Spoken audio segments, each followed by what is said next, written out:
I'll get started in just one more minute.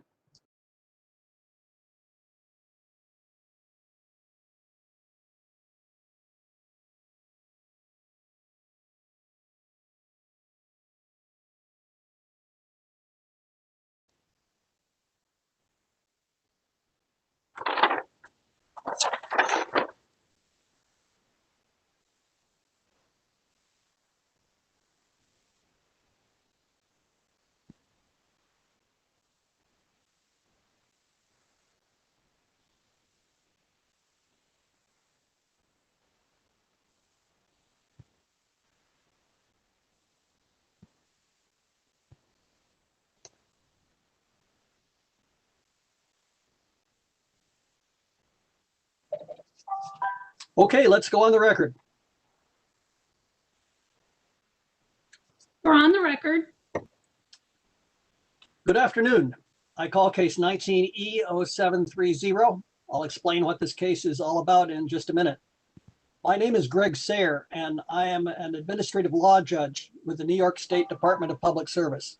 Assisting me this afternoon are my fellow administrative law judge Maureen Leary and Erin Odell Keller of the DPS Office of Consumer Services.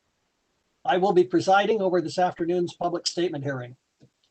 With apologies to the people who are online, for the benefit of the people who are on the phone, I'm going to mostly read the next 3 slides.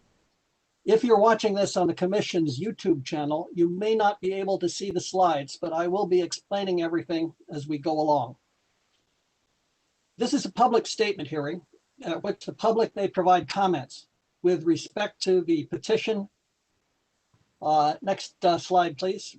By the Entergy Nuclear Indian Point 2 and 3 limited liability companies and Nuclear Asset Management Company, requesting that the Commission either issue a declaratory order disclaiming jurisdiction over the proposed transfer of the ownership of the Indian Point nuclear facilities to subsidiaries of Holtec International, including the site, spent fuel, waste storage, and other assets and liabilities, or alternatively, issue an order authorizing the proposed transfer pursuant to Public Service Law Section 70. Next slide, please. The Indian Point nuclear facilities are located in the village of Buchanan, Westchester County, and include 3 nuclear power reactors, 3 spent fuel pools, generators, transformers, radioactive spent fuel, petroleum and waste storage facilities, water intake and outflow structures, and other support facilities and infrastructure. The applicants propose to transfer the site and the facility components to Holtec International subsidiaries for decommissioning, site restoration, and spent fuel management activities. Next slide, please. This is not an evidentiary hearing at which witnesses are cross-examined and evidence is admitted. This is also not a question and answer session, but all comments made at this session or otherwise submitted during the proceeding will be considered by the Commission. We are fortunate today to have 2 of the 5 public service commissioners with us on the line, Commissioner Diane Berman and Commissioner John Howard. Commissioner Berman, would you like to make some remarks? Thank you so much. Yes, this is Diane Berman. I've been a commissioner since 2013. It's really important to me to be at as many evidentiary hearings or public hearings as I can be. So I'm happy to be participating as a listener today to this hearing virtually. Thank you so much. I appreciate the opportunity to say hello. Thank you, Commissioner Berman. Commissioner Howard, would you like to make some remarks? Yes, thank you, Judge. Well, today's session marks a milestone towards the retirement of the Indian Point Nuclear Power Station, a shift towards remediation of the site. Born in a technical exuberance of 1950s and 60s, the 3 units in Indian Point have had a checkered history of premature closure, public ownership, failures in operation, improved performance, and now the potential for a new owner whose sole purpose will be the final decommissioning and restoration of the site and its facilities. Today, in this Public Service Commission proceeding, we'll hear from residents and officials from communities surrounding the plants as to their opinions regarding to the plan and to the transfer ownership of the units from Entergy to Holtec, with the goal of safely decommissioning and restoring the site and readying the property for unrestricted use and redevelopment. The decisions made in this situation will have profound impacts, not only on the lower Hudson Valley, but will also be looked on by communities in Wayne and Oswego counties, who host New York State's other commercial reactors and spent fuel storage facilities. One aspect of this endeavor needs to be pointed out at the beginning. Even with a successful decommissioning and restoration of the Indian Point plants and site, the failure of the federal government's legislative duty to dispose of commercial reactor spent fuel will result in thousands of pounds of highly radioactive material remaining on the site for many, many years. With that being said, I look forward to hearing the comments shared today as the Public Service Commission deliberates at the petitions at hand. Thank you very much, Judge. Thank you, Commissioner Howard. As noted in the public notice issued on February 12th, I will use a registration list to call each person who is requested to provide a statement. The hearings will continue until everyone wishing to speak has been heard or other reasonable arrangements have been made to include their comments on the record. I request that lengthy comments be submitted in writing and summarized for oral presentation. Equal weight is given to oral and written comments. A verbatim transcript of the hearings will be made for inclusion in the record. We have more than 60 people signed up to speak this afternoon. Out of courtesy to everyone on this call, I'm asking everyone speaking to please limit your comments to approximately 3 minutes.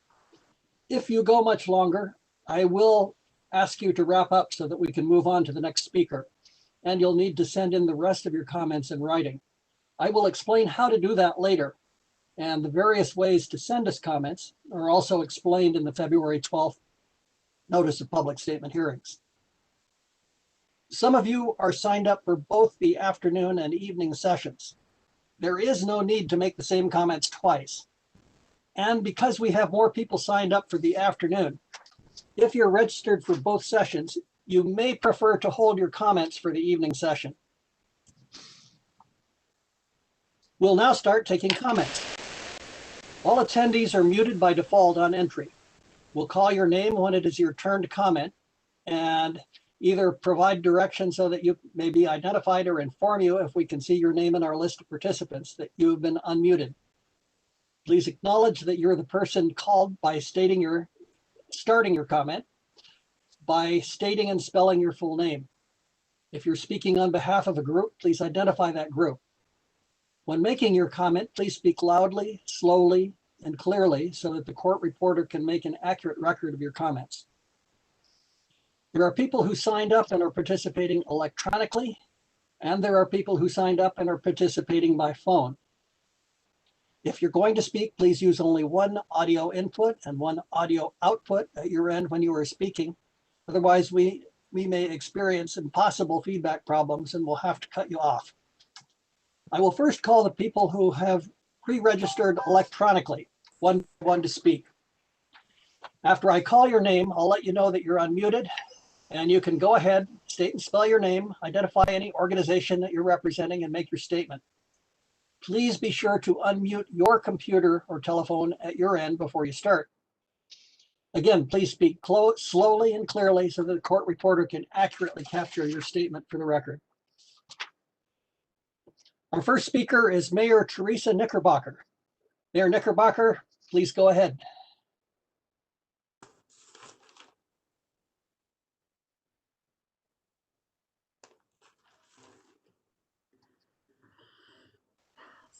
Mayor, if you're there, we don't hear you.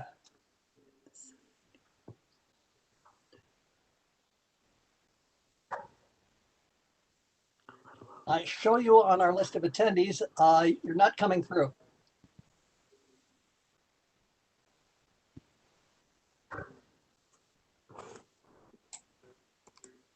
Mayor, is it possible that you're muted at your end?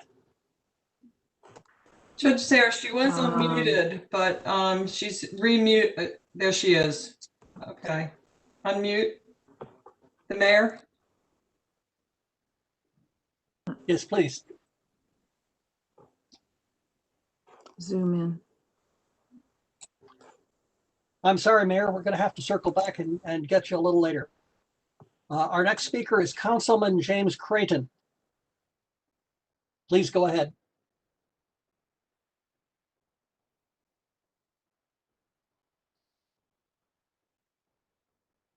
Thank you. Can you hear me?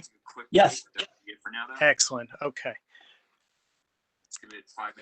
All right. Well, I'm a resident living just a few miles away from Indian Point, and I'm a councilman in the town of Portland. I'm submitting these comments in connection with the joint petition. And initially, there really should be no question about whether the PSC has authority to oversee and intervene in decommissioning activities. The outcomes at nuclear power plants are exactly within their jurisdiction. The state has a duty to protect New York's jurisdictional interests on behalf of New Yorkers. And although the NRC has jurisdiction over radiological safety issues, the states have jurisdiction over other impacts from decommissioning, including impacts on the economy, surface water, future energy policy, future land use, tourism and recreation, and other impacts. New York also has authority over hazardous material and toxic chemical contamination, which applies to nuclear sites.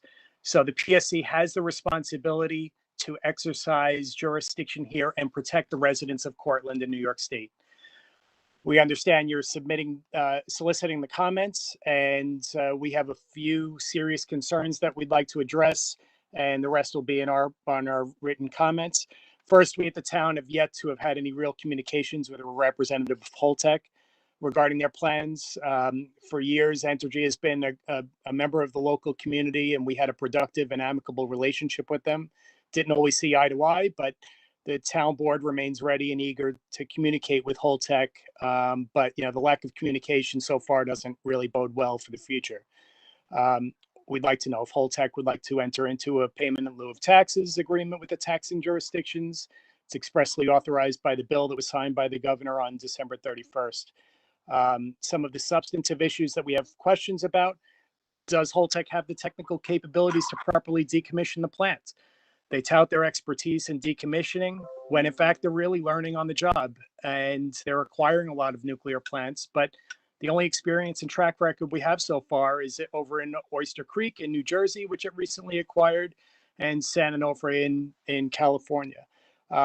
Neither of those really inspire much confidence, and we do have some serious concerns from members in our community. So we are a bit worried about what can happen, but we certainly don't want any of the problems over there to happen here. So we need someone to step up and protect our community, and the state needs to do that.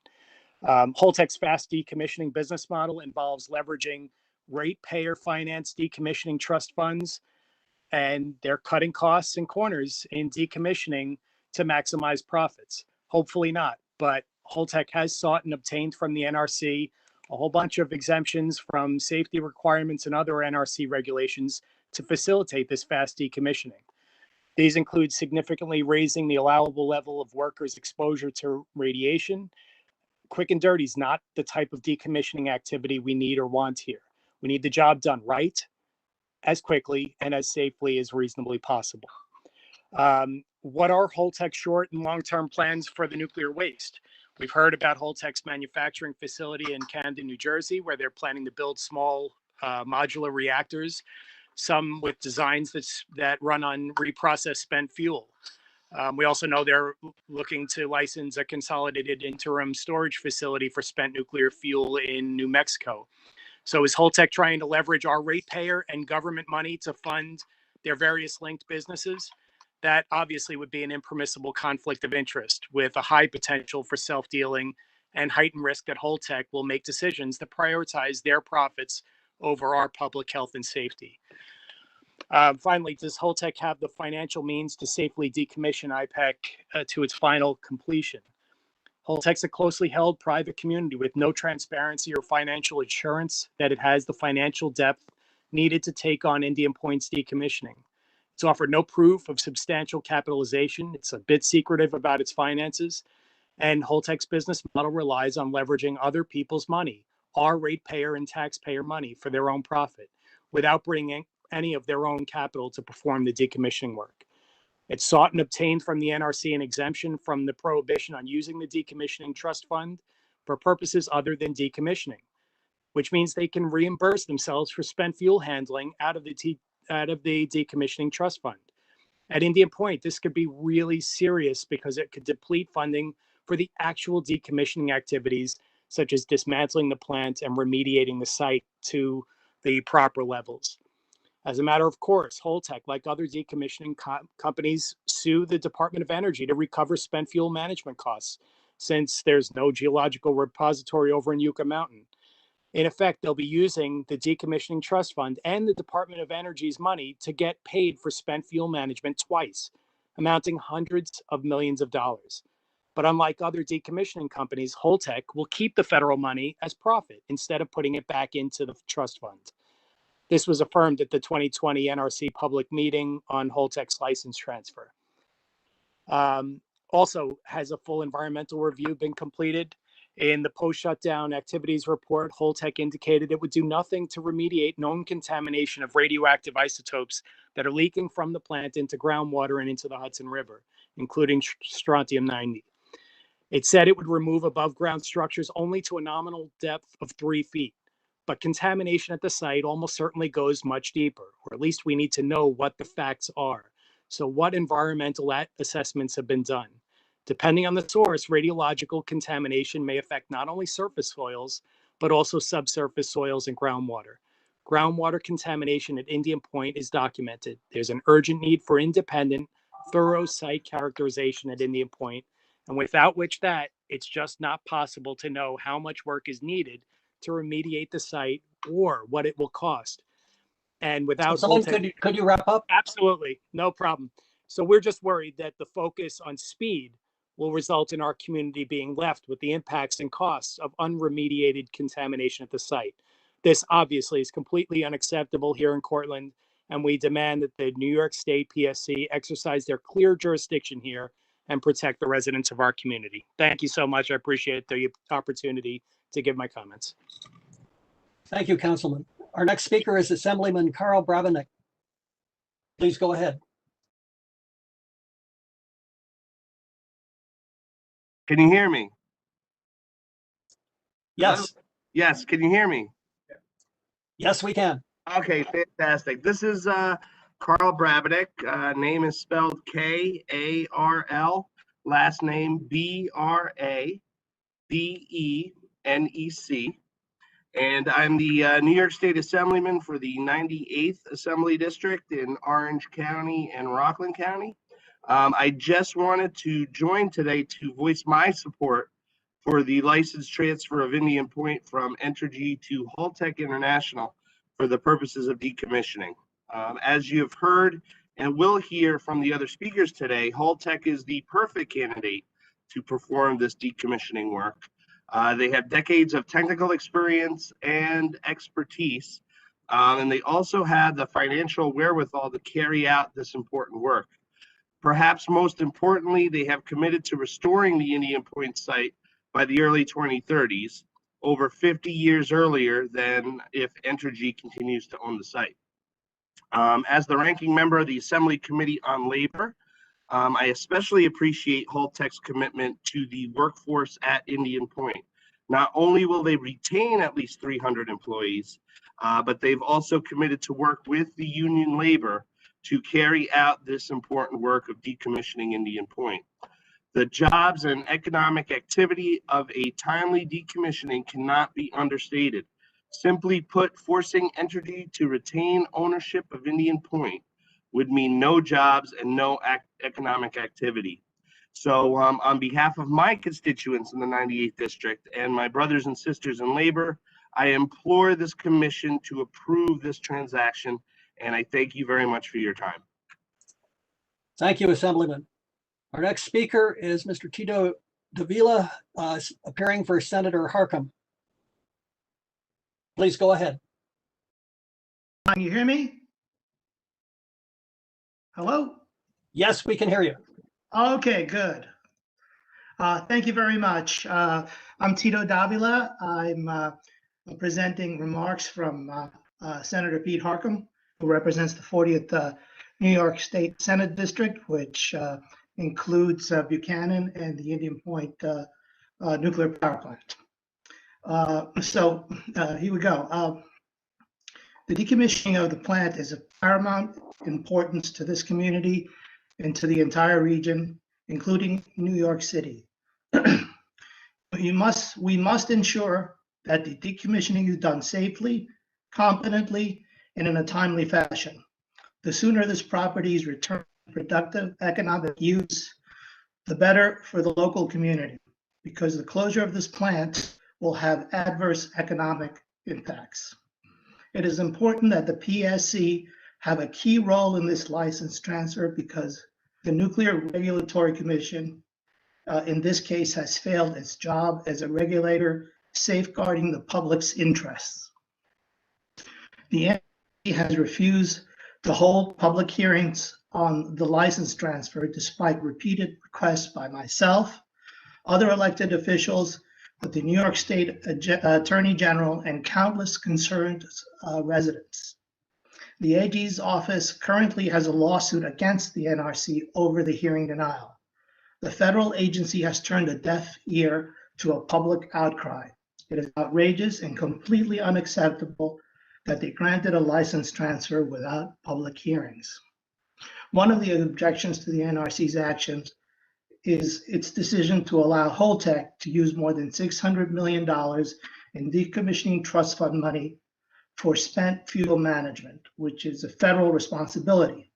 This ensures that the fund will fall far short of what is needed to conduct a safe and timely decommissioning. What happens when the money runs out? Are New Yorkers expected to pick up the multi-million-dollar tab? The AG's office addressed this in its court filings, which also called into question Holtec's capitalization over and above the trust fund. There's also the issue of the company's ethics, as shown in the reported case of alleged robbery in Tennessee. It led to Holtec's debarment from doing business with the Tennessee Valley Authority. Subsequently, the company allegedly made misrepresentations on an application in New Jersey to obtain more than $260 million in tax incentives from the state's Economic Development Authority. For these and many other reasons, the license transfer must be closely scrutinized by the state because this decommissioning will impact so many New Yorkers for years to come. This is also the chief reason for the proposed State Decommissioning Oversight Board. The process must not be left to the NRC alone. In the interests of the millions of New Yorkers who live in the area, the PSC must exercise its jurisdiction to make any license transfer process open and transparent. This will help to ensure that any decommissioning by Holtec or any other company is done safely, on budget, and in a timely fashion. Thank you. Thank you very much for your comments. Next speaker is Legislative Assistant Andrew Leibert. Mr. Leibert, go ahead. Hello? Yes, we hear you. Excellent. Good afternoon. My name is Andrew Leibert, and I am a legislative assistant in Assemblywoman Sandy Galiff's office. Assemblywoman Sandy Galiff represents the 95th Assembly District, which includes Buchanan and Indian Point. The Assemblywoman regrets that she cannot deliver this statement personally, but she is currently participating in a budget hearing and has asked me to deliver her statement. So here we go. I would first like to thank you for having these hearings. It is vitally important that those of us who live near the plant have our voices heard. The Public Service Commission is well within its purview to evaluate the license transfer of Indian Point. Section 70 of the Public Service Law is clear that the Public Service Commission has jurisdiction in this matter.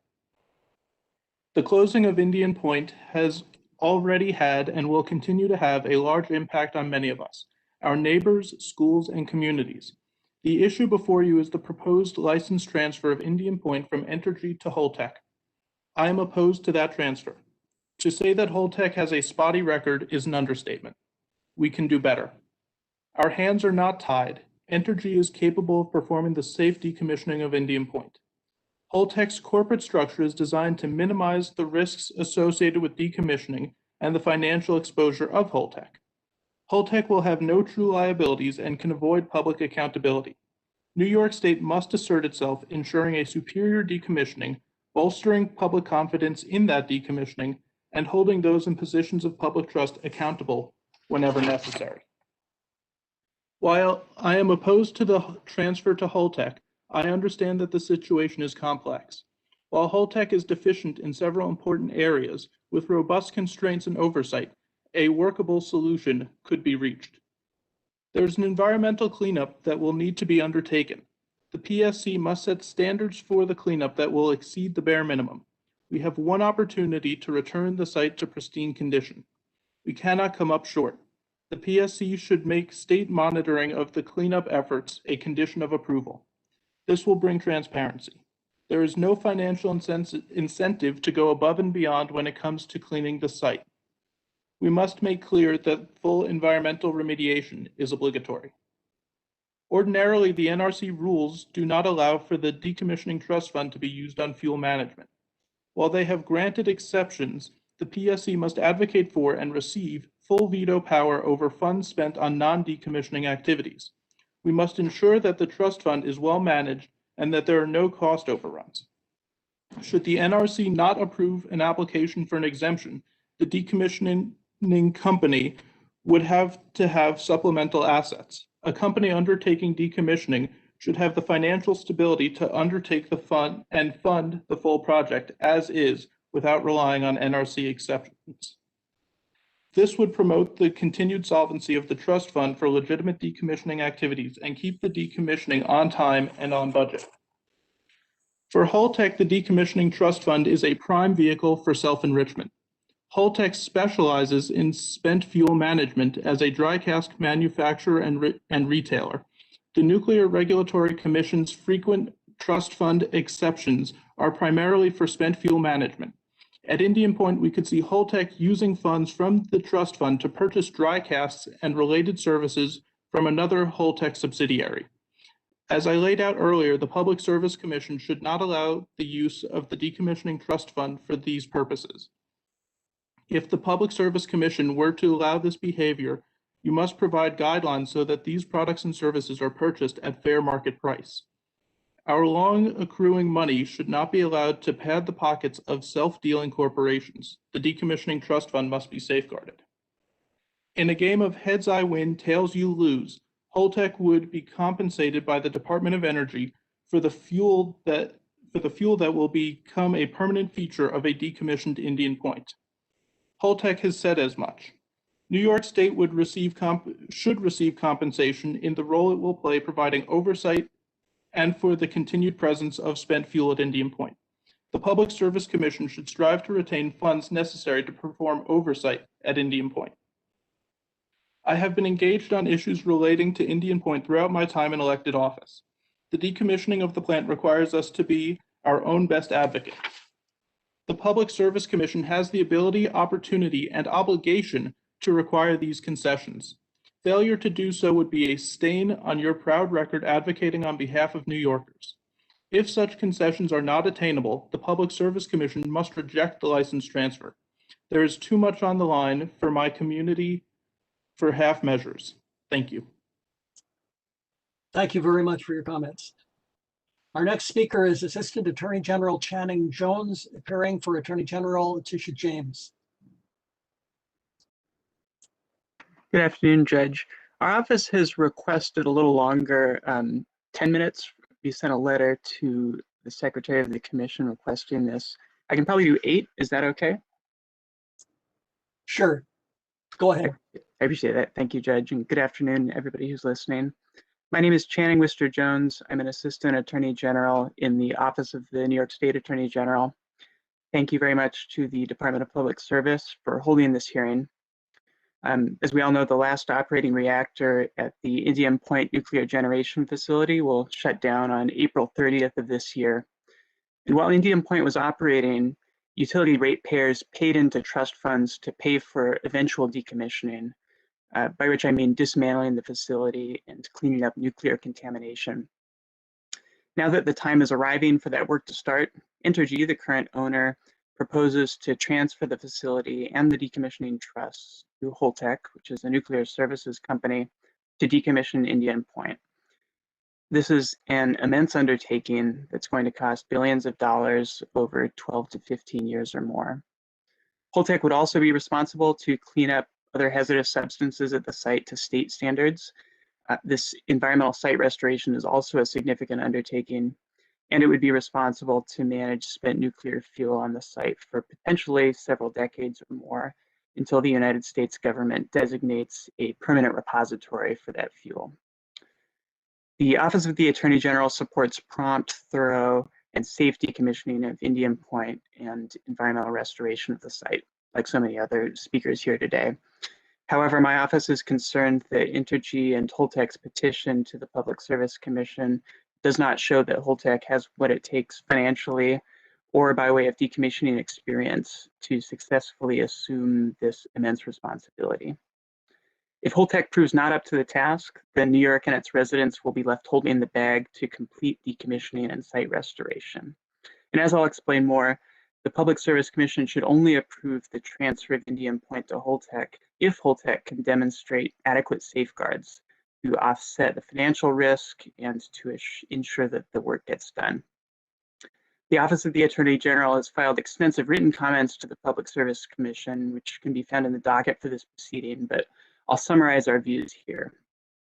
First, on the legal issue of jurisdiction, Entergy and Holtec argue that the Public Service Commission doesn't have jurisdiction over the transfer of a power generation plant that's shutting down.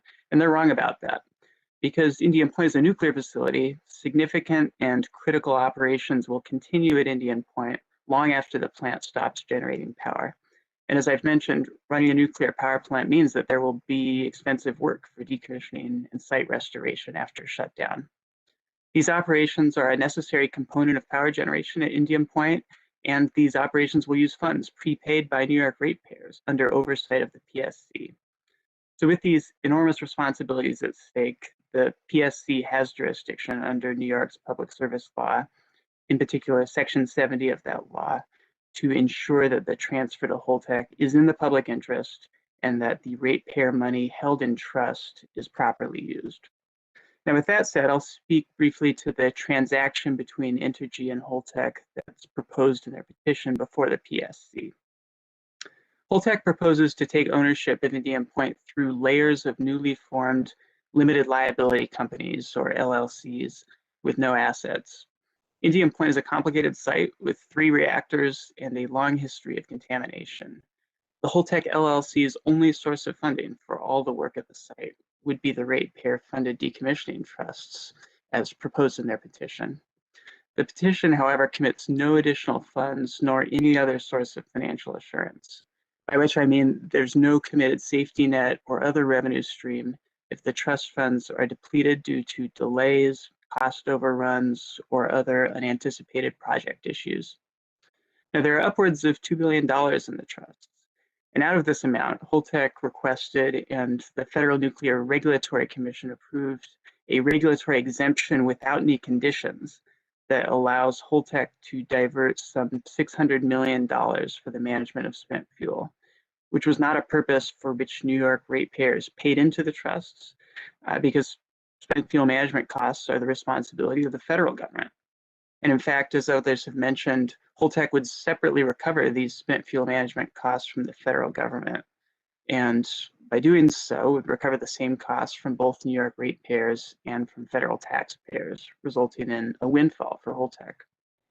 Now, under Section 70 of New York's public service law, the Public Service Commission may approve this transfer from Entergy to Holtec if it's in the public interest and if it's consistent with existing PSC orders regarding Indian Point.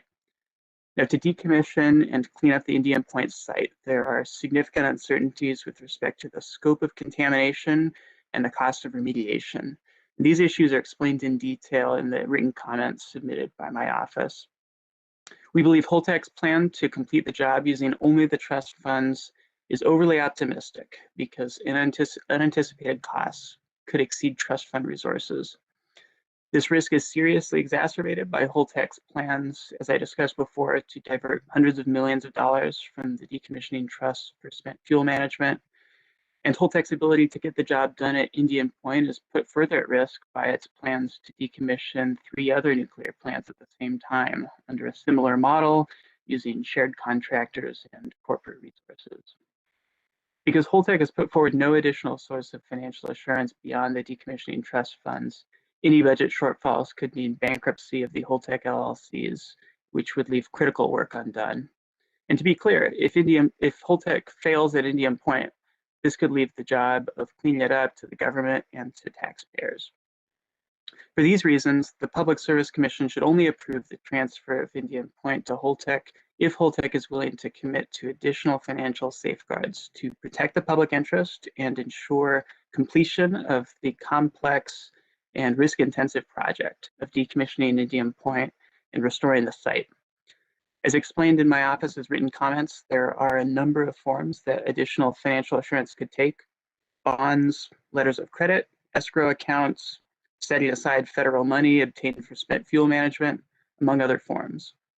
Robust financial assurances along these lines would commit Holtec to safeguards that would make the transfer of Indian Point consistent with the public interest, and that would achieve prompt, thorough, and safe decommissioning and site restoration at Indian Point that we all want.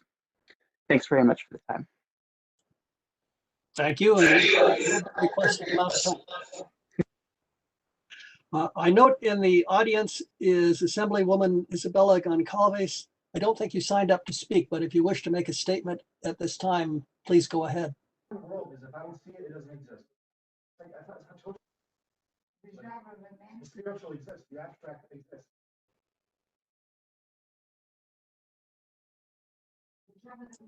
Oh, but I can't make money off of this. Okay, we will move on to our next speakers.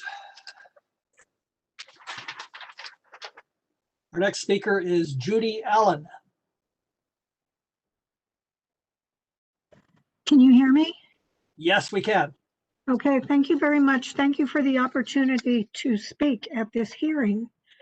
On behalf of the 20 million people living in the 50-mile radius of Indian Point, I'm requesting that the New York State Public Service Commission deny Entergy and Holtec's joint application to transfer the Indian Point license.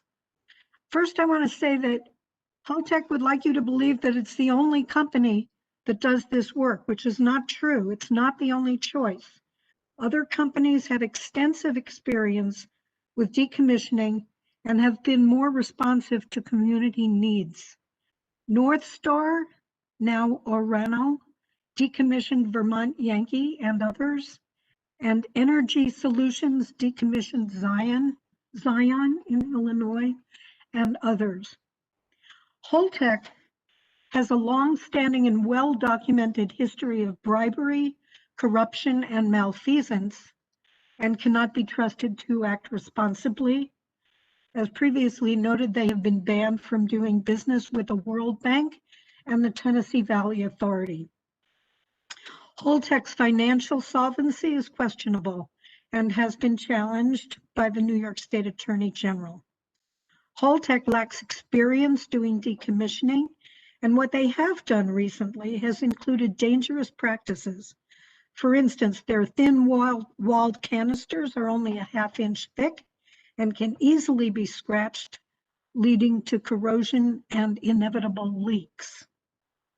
Holtec's plan for the consolidated interim storage in New Mexico is unsafe and unjust. It violates the Nuclear Waste Policy Act, requires thousands of tons of highly radioactive nuclear waste to be transported across the country over roads and rail that are not built for this purpose and would further burden the First Nation and Latinx communities in that region, which have long been exposed to radiation from nuclear weapons testing and the mining, milling, and processing of nuclear fuel. As has been mentioned, Holtec puts profits over safety. They'll cut corners to keep costs down to maximize their profits by keeping any unspent funds in the ratepayer-financed Decommissioning Trust Fund. Because the Nuclear Regulatory Commission has repeatedly granted exemptions and waivers to regulations that would have protected public health and safety, we New Yorkers must rely on the Public Service Commission to ensure that Indian Point is decommissioned as safely as possible. Given Holtec's abysmal track record, I urge the PSC to wait until the New York State Attorney General and Riverkeeper cases still pending are resolved, and then to reject the joint application to transfer the Indian Point license from Entergy to Holtec. Thank you very much. Thank you very much for your comments. At this point, I'd like to circle back and see if we can reach Mayor Knickerbocker. I still show you as being online. We'll unmute you and see if we can get your comments online. Please go ahead, Mayor. Hi, hello. Can you hear me? Yes, we can. Oh, wonderful. I'm sorry I had some technical difficulties earlier, but thank you for circling back. And thank you for allowing me to comment. As the mayor of the host community of Indian Point, I think it's very important to understand what's important to my residents. That is the safe decommissioning of Indian Point and the restoration of the property. My duty is to my community for safe and fast decommissioning. So let me define fast decommissioning. It's not, okay, I think people are getting confused. It's not cutting corners, doing things faster. When we talk about faster decommissioning, we're talking about a time frame of 10 to 12 years. Instead of putting the nuclear plant into a safe store situation, which then, of course, that plant could remain for 60 years idle. So that's when I say fast decommissioning, that's what I'm talking about. This is where the host community, this is where we live, this is our homes. So of course, makes sense, we want this done safely. The choice we face is between transferring the license to Holtec, a company that has decades of experience in managing nuclear fuel and approval from the NRC to decommission 3 other nuclear power plants within the US, or having Entergy maintain ownership, and Entergy has already stated that they would put the plant into safe store. The first choice, transferring the site to Holtec, means that decommissioning will be done over the next decade or so. It means the site will be restored. It means continuing economic activity. It means jobs. It means we have a future, something to look forward to in our lifetimes. The second choice is Entergy retaining ownership, which first of all means no decommissioning in our lifetimes. And let me repeat that. There will be no decommissioning within our lifetimes. Entergy has made it clear they will put the plant into what's known as safe store, where it will be sit untouched for 60 years. And for all the talk by some people about workers and fighting for jobs, understand this. Forcing Entergy to retain ownership means no jobs outside of the few of the security personnel that will be on site. This is not the future our community deserves. That's it. We have 2 choices. We don't have 4, 5, 6, 10 choices of companies that do this. This is the choice between A and B at this point.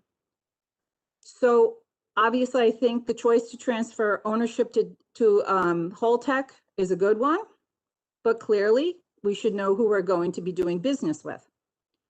I first met with Holtec.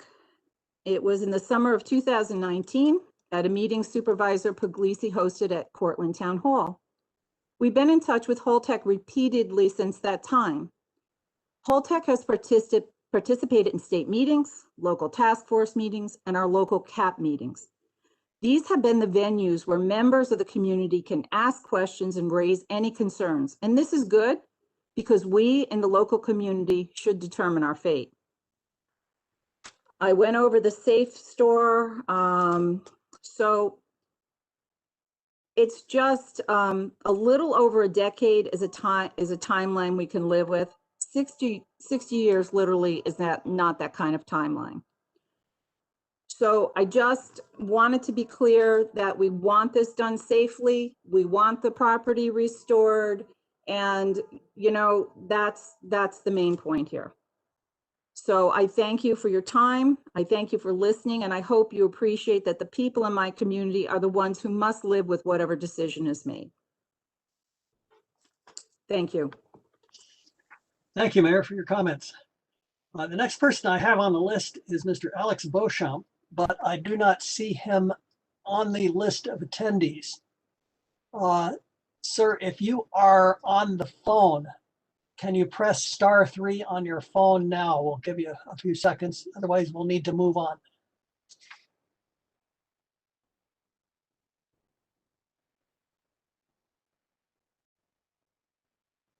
Next on the list is Gene Bergman. Again, I do not see you in the list of attendees. If you're here and on the phone rather than on the computer and want to speak, please press *3 now.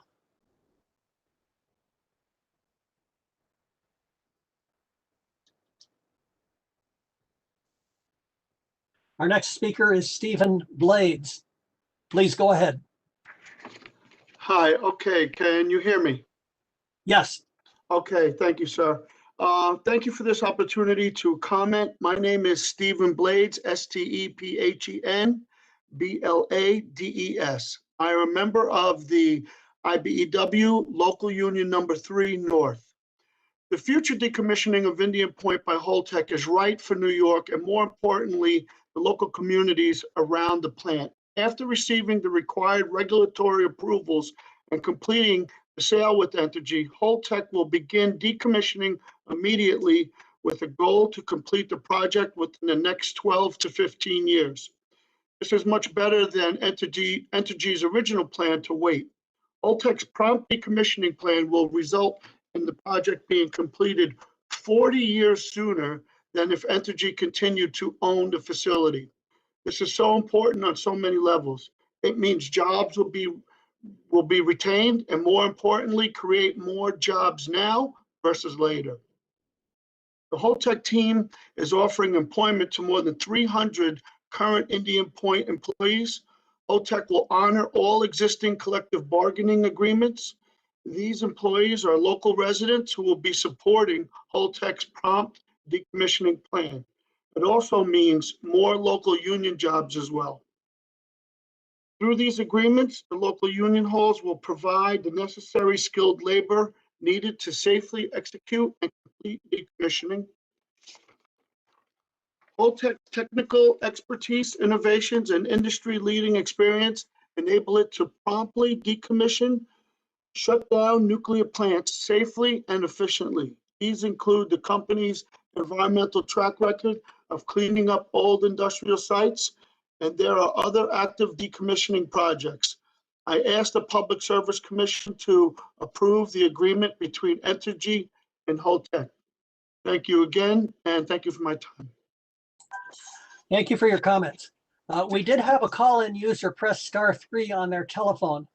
Ms. Odell Keller, could you unmute that person? And if you're perhaps Mr. Beauchamp or Ms. Bergman, please go ahead. Your line is unmuted. Hi, Go ahead. Can you hear me? Yes, we can. Okay, thank you. Hi, my name is Rose Gardner. I am from Eunice, New Mexico. And I just wanted to give you my opinion of what's going on your side of the world. Holtec has already been to my state and tried to bring this project to store that nuclear waste that you want to get rid of down here in my state. We've already sacrificed. We're a national sacrifice here in New Mexico. We take the true waste from the military. We are home to the bombing sites. We're done. You people need to be careful about Holtec. If these things are being pointed out to you, you better listen. They're true. There's bribery, corruption, and inferior products being pushed on you. Be very be picky, because you know what? You're going to be stuck with that way for a while. Even if you decommission, and I hope you get it decommissioned. I feel for you. It's necessary. But don't bring it to me. I live here in New Mexico, and we are so tired of people around the world trying to push their problems, their nuclear-related messes on us. So I suggest you find an alternative, get your stuff cleaned up by a reputable organization that has the money to do it, so that they don't dip into the till that's money that's supposed to be spent for something else. Be very careful with Holtec. I am a New Mexican. I'm a Mexican-American woman. I've lived here all my life, and I have the right to demand that you be careful.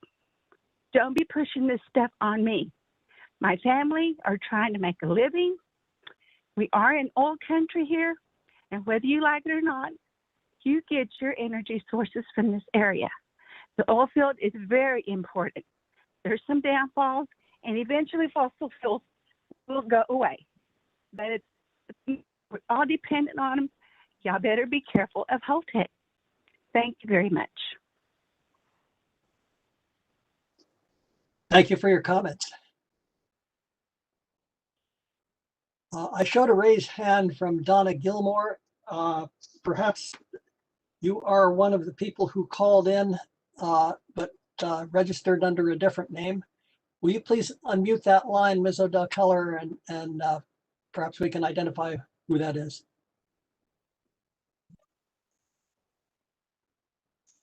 Can you hear me? Yes, we can. Okay, great. Yes, I live near San Onofre, and we've had experience with Holtec here, and they will promise you the moon, but they mismanage the project. They hire nuke worker rent-a-bodies, untrained, unskilled workers. They almost dropped a canister twice. They scraped the sides of the canisters that they load, and they tried to cover it up, but there was a whistleblower that spoke the truth. You want to stay as far away from Holtec as you can, because you're hiring them to do both the tear down of the buildings and to put more thin wall canisters in, and the ones that you have already are likely already gouged, and you have no money in the decommissioning fund to replace those canisters. So I'd be more concerned about the spent fuel and the cost to maintain that than I would how long the buildings are going to be sitting there. Thank you. Ma'am, could I get your name, please, for the record? Donna Gilmore, sanonofresafety.org. DONNAGILMORE. Each one of these canisters holds about a Chernobyl's worth of radioactivity, so it has to be maintained pretty much indefinitely. I've studied it in detail, and I can provide more information, and there's more information at sanonofresafety.org. Thank you. Okay, to everybody on the line, I'm going to ask you not to raise your hand or press *3 unless your name is called. We have so many people signed up in advance. I am not very optimistic that people who have not signed up are going to have an opportunity to speak this afternoon. Our next speaker is Jan Boudart.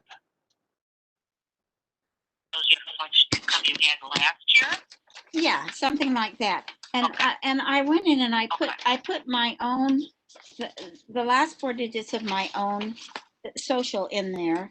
Please And, mute Mr. Dart. Mr. White, thank you. Let's call the next speaker. Our next speaker is Leonard Burnett.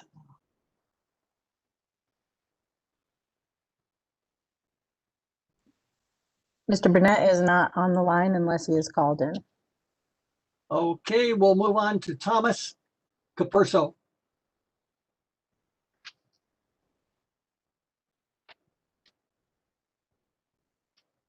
Yes, can you hear me?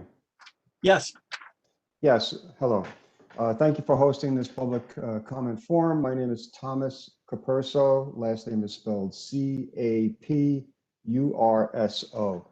I'm the Assistant Business Manager for Local 3, International Brotherhood of Electrical Workers in Westchester County, and I represent the over 800 members that live and work in Westchester. I personally live in Peekskill, approximately 2.4 miles from Indian Point. There has been a long relationship between Indian Point and the union electricians. Indian Point was built, maintained, and upgraded using union electricians during its lifespan. IBEW electricians are the highest trained and most safety-oriented workers in the electrical industry, as are all the union trades in their respective fields.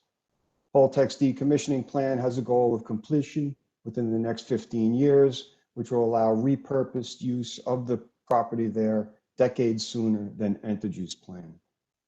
Holtec has offered employment to more than 300 of the current Indian Point employees, honoring the collective bargaining agreements that are in place. And they also have national labor agreements with electricians, operating engineers, laborers, as well as national agreements with iron workers and carpenters. And what that means is that local area residents who are members of these trades will be working on the decommissioning project, earning a living wage at the area standards, and they'll bring those paychecks home, paying their local and state taxes, and helping their families and community thrive. So I ask that the Public Service Commission authorize the transfer between Entergy and Holtec. Thank you. Thank you for your comments. Our next speaker is Patricia Cardona. Yes. Can you hear me? Yes. Okay. My name is Patricia Cardona. I am from the state of New Mexico. On average, 90% of New Mexico does not want this spent fuel transferred here. The reason being is that this area houses over 20,000 jobs and 5.5 billion in revenue from tourism, mining, farming, and ranching, all important to the financial situation of New Mexico for all of the state of New Mexico's state revenue funds. And that includes all of our services from regulatory to Medicare to all the things that happen in a state. 50% of the area is Latinx, and they are the ones that are going to be the most economically and health-wise impacted by another nuclear waste site. As Rose Gardner explained, we have already been storing a lot of this country's nuclear waste, and in particular, its military waste. This is an issue of environmental justice on every level, not only from the health level, but also from the economic level. Later on, people start talking about, well, why can't people pull themselves up by their bootstraps? That's because the bootstraps are taken away from us by consistent handicap by the industry, by different industries, from from equal access to the economic system. This site was not scientifically selected. The area is in the middle of the Permian Basin, which hooks onto the Permian Basin in Texas. The area has the potash mining, and in total, that potash mining alone brings in $280 million yearly in state revenue. Who is going to replace our 20,000 jobs and 5.5 billion in state revenue by bringing this stuff here? The other thing is that we do not have the facility for a permanent site. This is temporary. So what happens afterwards? Where are they going to go? Are you going to take them back? Because we don't want them, and we never wanted them. Holtec and Eddie Lee Alliance have obscured all of the issues involved in selecting of this site. This is near a water aquifer, and the desert water is underneath, not on top.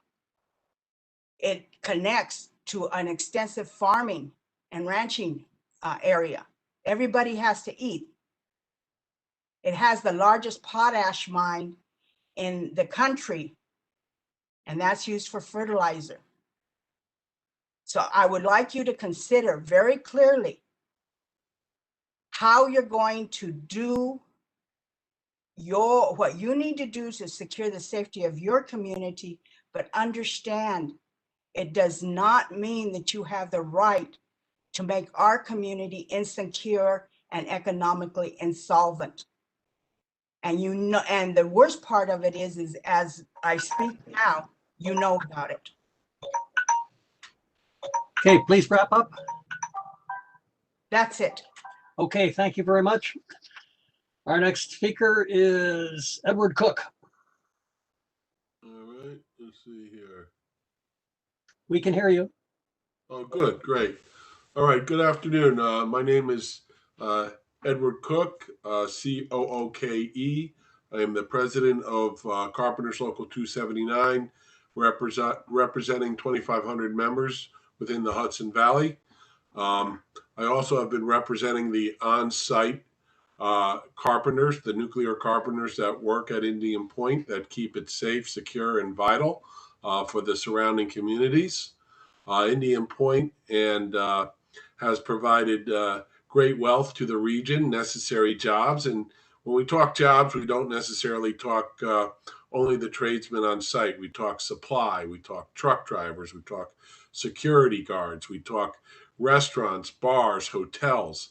It's vital to the economy in the area.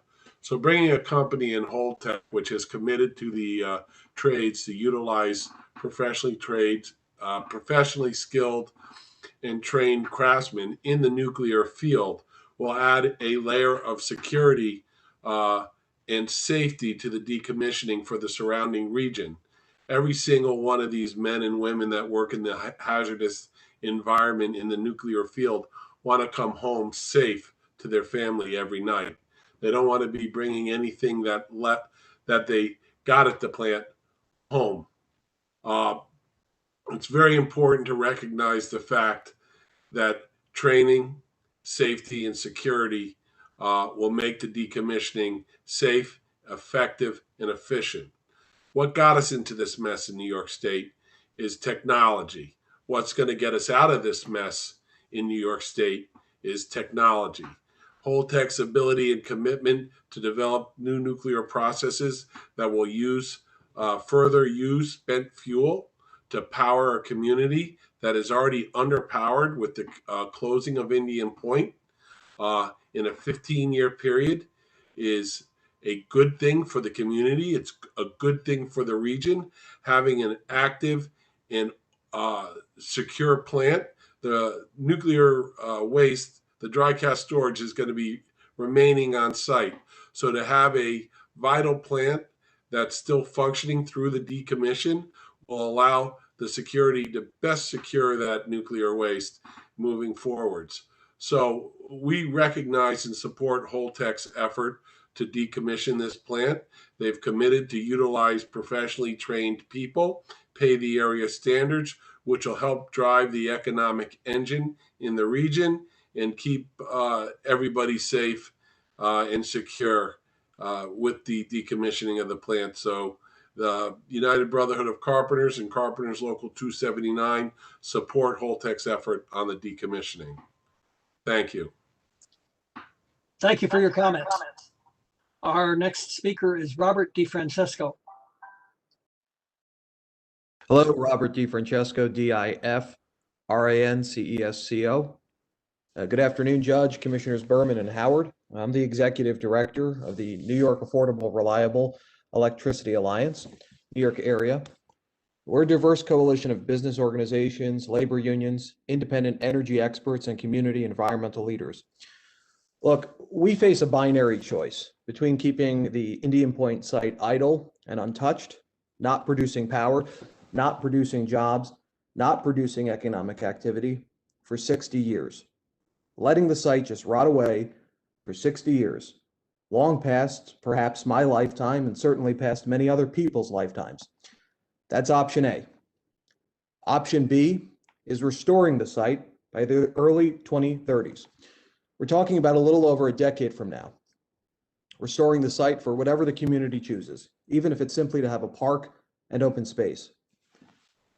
The decommissioning work that would be done over the next several years will allow people to enjoy and benefit from the results within our lifetimes, the jobs, the economic activity, the community life, whatever we choose for this site that has meant so much to the Hudson Valley.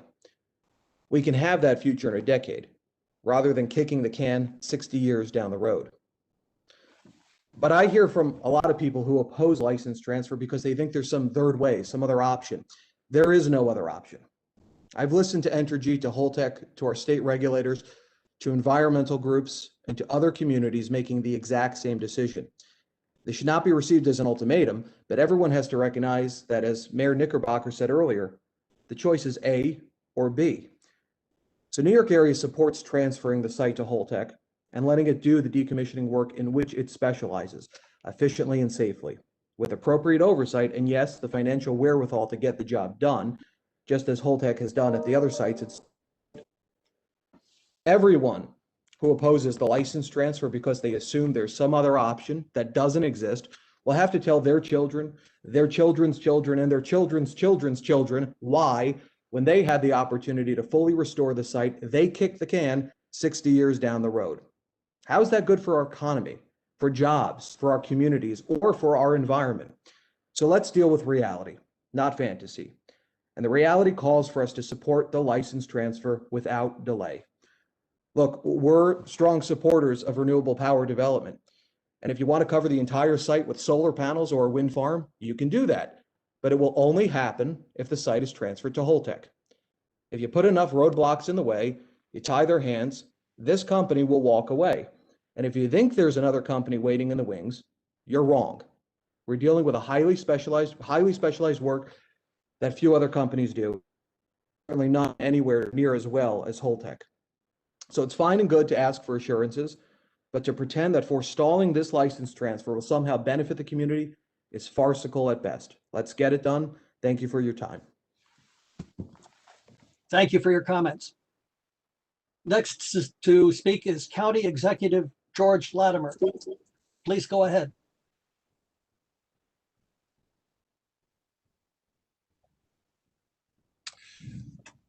Hello, this is George Latimer, Westchester County. Can you hear me now? This is Westchester County Executive George Latimer, Latimer. Indian Point is located in Westchester County, and throughout its operation, the county has been involved in addressing issues related to the operations of Indian Point. Westchester County's Department of Emergency Services, along with stakeholders throughout the region, works cooperatively with Entergy and the state of New York to maintain the county's ability to prepare for and respond to any potential emergency at Indian Point. The county provides training to emergency responders, conducts exercises with key personnel, tests, maintains the infrastructure and specialized equipment necessary to implement emergency plans successfully. Indian Point's scheduled shutdown has not interrupted these efforts. The county remains committed to providing for the health and safety of the public throughout the decommissioning process. As the regional local government in whose jurisdiction Indian Point is located, Westchester County has a significant interest in assuring that the decommissioning process is successfully implemented and completed. The county has reviewed the submissions of Entergy and Holtec and the comments submitted by the New York State Attorney General, the New York State Department of Environmental Conservation, the municipalities, the town of Cortland, the village of Buchanan, the Hendrick Hudson School District, and also NYSERDA. The county joins in these comments and supporting materials submitted by the Attorney General, DEC, and these other stakeholders in requesting that the PSC exercise jurisdiction over the proposed transfer of Indian Point and the related spent nuclear fuel facilities and reject the position of Holtec and Entergy to disclaim jurisdiction or decline to exercise jurisdiction. The Attorney General, the Department of Environmental Conservation, and other stakeholders have asserted a number of critical concerns relating to, 1, the corporate structure and lack of transparency of the Holtec entities, 2, the financial ability of the Holtec entities that will carry out the decommissioning to complete this process, 3, the Holtec entity's management of spent nuclear fuel, use of the decommissioning trust funds for spent nuclear fuel management, and 4, the failure of the decommissioning plan to address the likelihood of radiological contamination of groundwater and other non-radiological contaminants likely to exist at Indian Point. In granting the application for transfer for Entergy's Indian Point license to Holtec and allowing Holtec to use decommissioning trust funds for the spent nuclear fuel management, the Nuclear Regulatory Commission skirted all of these issues and refused to even hold a hearing to address them. The Public Service Commission is now the only agency with the jurisdiction and the ability to assure that the transfer of Indian Point to the Holtec entities results in a successful decommissioning process that restores the site to safe condition for future productive use. Accordingly, in exercising its jurisdiction, the Public Service Commission should not approve the transfer unless the following protections, at a minimum, are mandated. Number 1, the $2.1 billion decommissioning trust fund will be controlled by 3 special purpose entities created by Holtec, the Holtec LLCs. These entities are limited liability companies that have no assets other than these trust funds that were funded by ratepayers. The decommissioning process will span in excess of 40 years. The Attorney General and the municipalities have identified Holtec to account for unforeseen conditions that could cause a significant shortfall in the decommissioning trust funds. Number 2, the Nuclear Regulatory Commission has permitted Holtec's LLCs to use the decommissioning trust funds to manage spent nuclear fuel, despite the fact that the hotel LLCs will recover millions, if not hundreds of millions, of dollars from the Department of Energy due to the latter's inability to take ownership of spent nuclear fuel as required by law. The PSC should require that the Holtec LLCs place recoveries from the Department of Energy into the decommissioning trust funds and provide a portion of them to the municipalities affected by the decommissioning. The Public Service Commission should also require Holtec to guarantee the obligations of the Holtec LLCs or post a standby letter of credit to support those obligations with the Holtec LLCs as the beneficiaries. Number 3, Holtec should be required to commit sufficient funds for remediation of any other contamination at the site as set forth in the affidavits of the experts submitted by the DEC and the State Attorney General. In its cost estimates, Holtec has not adequately planned for full site remediation. All contamination at Indian Point must be remediated to that the site can be safe for future productive use. Number 4, Holtec is a privately held company that has not been transparent in disclosing its financial condition to regulators. As the parent of the Holtec LLCs that are undertaking a critical task affecting public health and safety, the PSC should mandate that Holtec disclose its financial statements to the PSC and the public on at least a quarterly basis. The public interest dictates that taxpayers know the financial condition of the entity ultimately controlling the decommissioning of Indian Point and site restoration. Number 5, the PSC should also obtain a commitment from the Holtec LLCs to support and participate in ongoing emergency planning and preparation activities. Westchester County urges the Public Service Commission to exercise its statutory authority to protect the public interest by assuring that the decommissioning process is adequately funded and carried out safely and successfully with restoration of the Indian Point site to environmentally sound condition for productive use. Without these assurances, the proposed transfer is not in the public interest.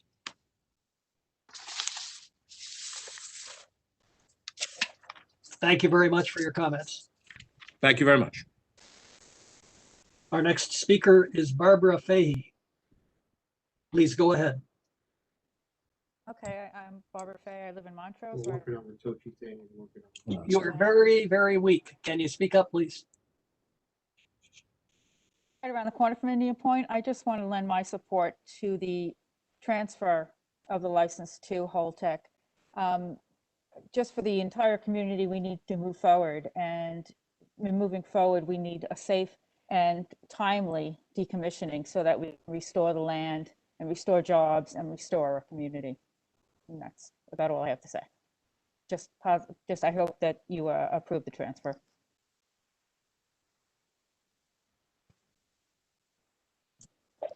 Thank you very much. Our next speaker is Frank Fraley.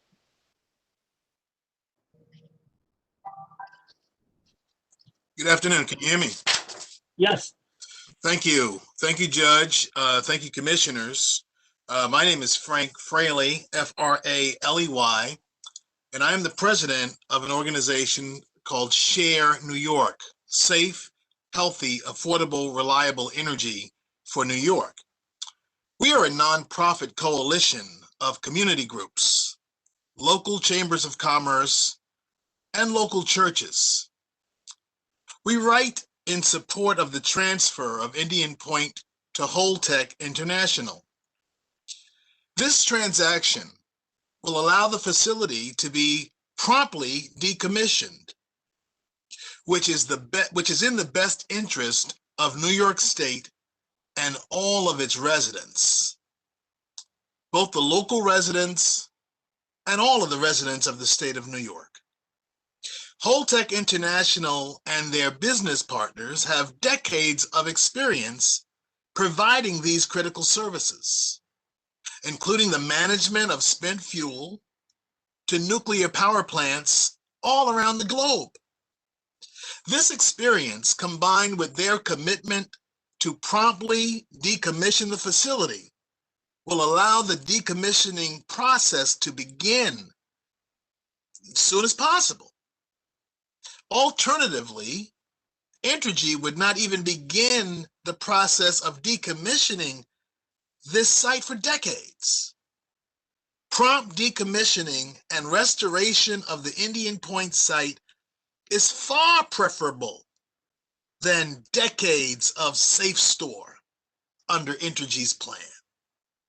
For these and many other reasons, Share, our organization, and our community partners fully support the safe transfer of Indian Point to Holtec International, as this represents the best option for the plant to be decommissioned in a safe and timely manner. That has the potential, and only that has the potential, to restore the long-term economic viability to that site and all of the surrounding communities. I thank you very much for your time. I hope you can move this forward and transfer this thing as soon as possible to Holtec International. Thank you very much. Thank you very much. Our next speaker is Meta Jo Green.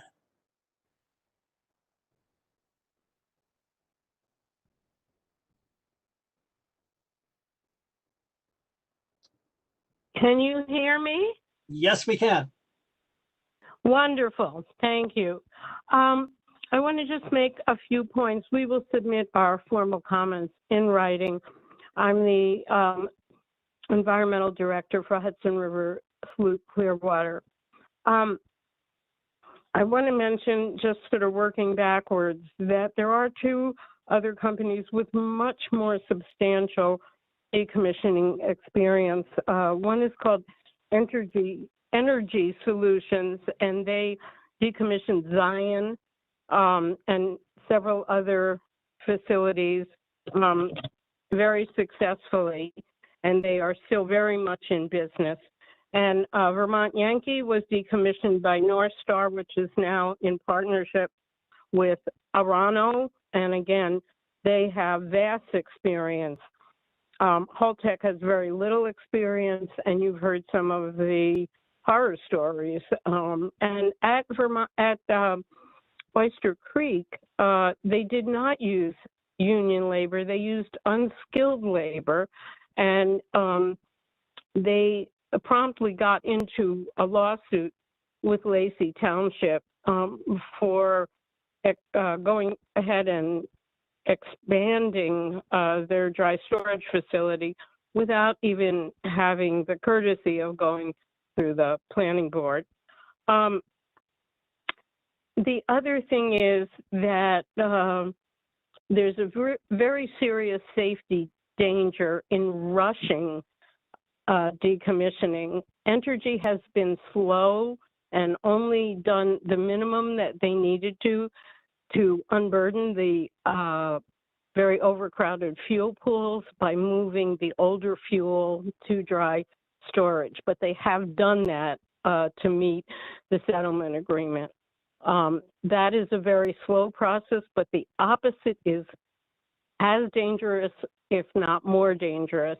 We want to unburden the fuel pools, but if you rush the high burn-up fuel into dry storage, you're really asking for trouble. And I'm not the scientist, but I'm citing Bob Alvarez, who worked for the Department of Energy and is a nuclear scientist, and so many others who believe that high burn-up fuel should stay in the fuel pools for at least 5 to 10 years.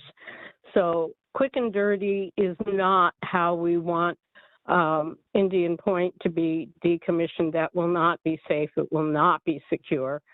And I want to just cite one other instance where New York made a big difference, and that was at one point there was a project being considered by Hydro-Quebec to flood vast areas in James Bay.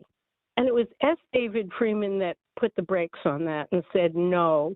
And once New York put the brakes on, all of New England canceled their contract, and that would have been a disastrous project in the amount of methane that would have been released into the environment. So the New York State Attorney General and DEC have weighed in with very serious problems. Riverkeeper has as well. The NRC has given Holtec a pass on everything they've asked for. Holtec has a horrendous track record in terms of bribery, perjury. They're actively being investigated, and in a lawsuit in New Jersey. You've heard all the problems, and I think it's really up to the New York State Public Service Commission to prevent and not put New York into a situation where we're constantly fighting with a company that has the history of malfeasance and is unreliable, relatively unexperienced, and puts profit in front of the public health and safety. So I ask the Public Service Commission to use the jurisdiction you do have to deny this application to transfer Indian Point's licenses from Holtec, from Entergy to Holtec. Thank you. Thank you for your comments. Our next speaker is Leonard Burnett. Please go ahead.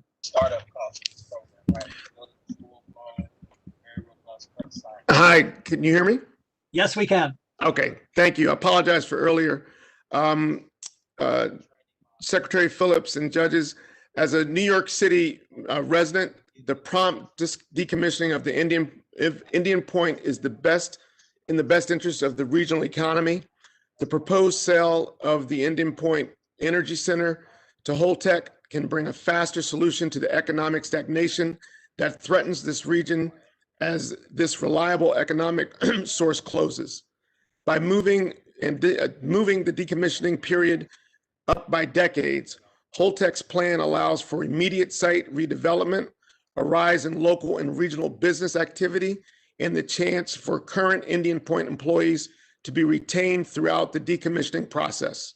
This is a win-win for residents and the state of New York. I hope you will support the sale of Ipac to Holtec. Thank you. Thank you very much. Our next speaker is Susan Hito Shapiro.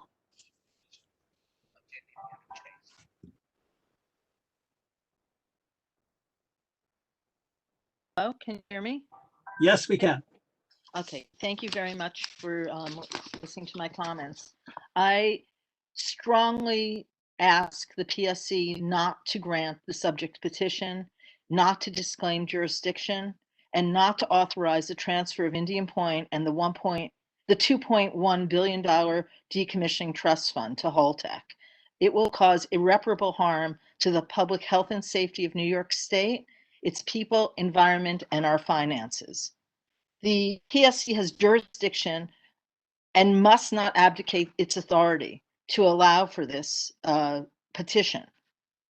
The PSC must work closely with the other state agencies, including the AG's office, the DEC, the Department of Health, the Department of State, to ensure the safety of New Yorkers, the environment, the groundwater, and our Hudson River. And under no circumstances should any transfer occur prior to full adjudication of the AG's litigation, current litigation, and the Riverkeeper litigation.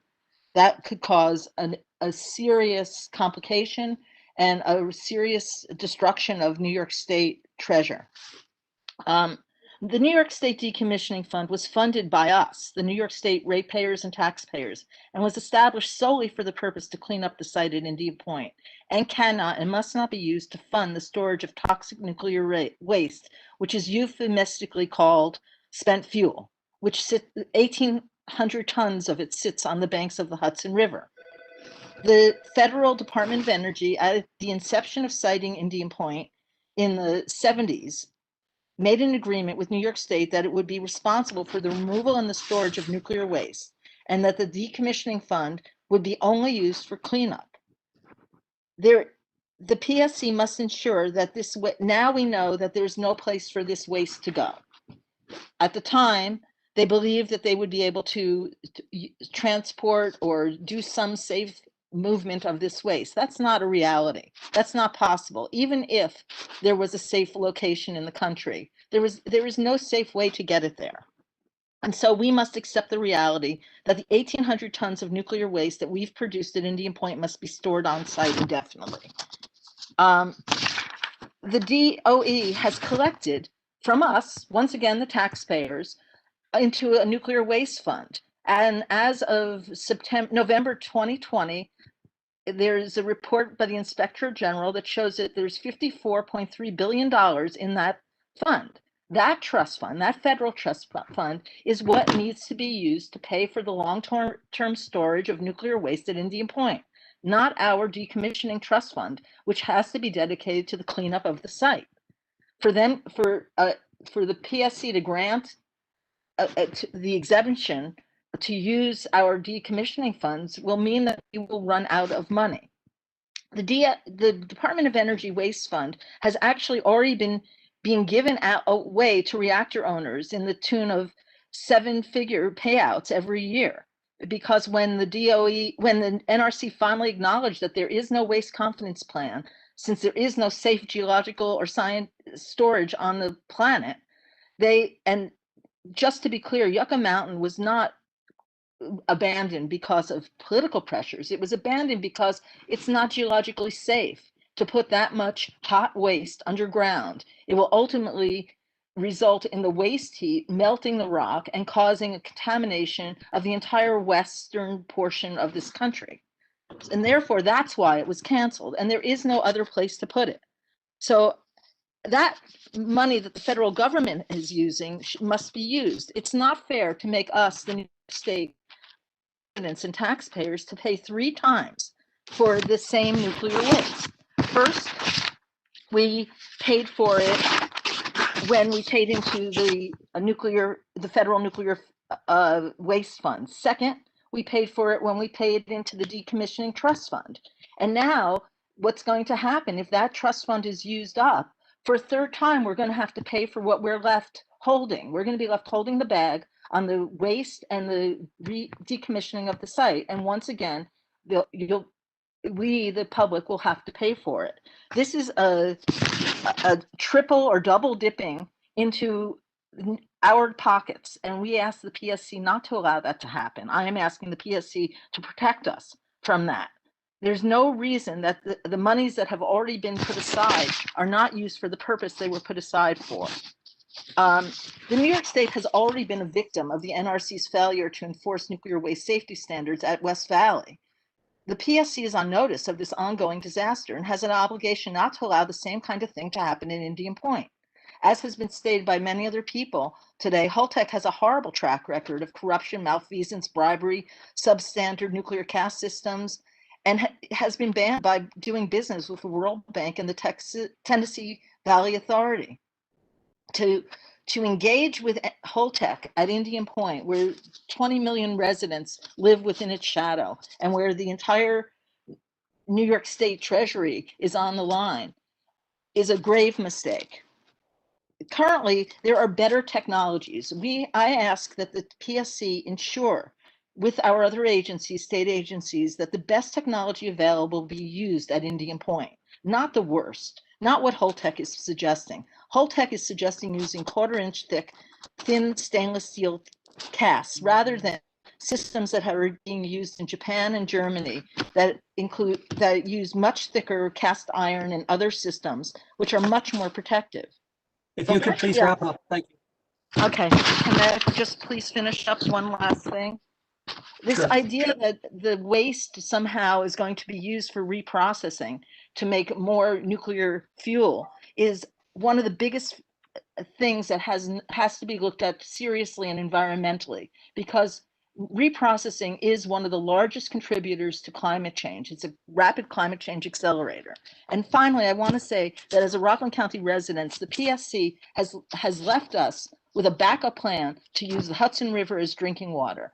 And if you allow a substandard company like Holtec to deal with our waste at Indian Point, we already know that the waste from Indian Point is getting into the groundwater in Rockland County and into the desalination pilot plan, which the PSC has left as an open option for our drinking water supply. So you cannot abdicate your responsibility to protect our drinking water in Rockland County, New York City, Peekskill, and in Westchester. Thank you very much. Thank you for your comments. Our next speaker is Mari Inoue.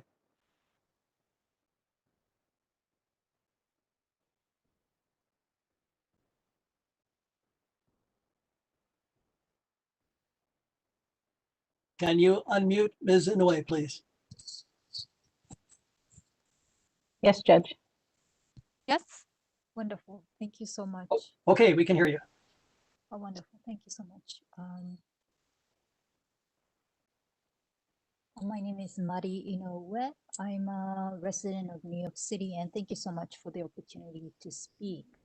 I'm calling in because I would like to request the Public Service Commission to deny the Indian Point license transfer from Entergy to Comprehensive Decommissioning International, a joint venture of Holtec International and SNC Leveling, because Holtec and SNC Leveling do not have a financial qualification or technical ability to engage in complex, risk-intensive, and extremely expensive decommissioning project of the Indian Point power plant.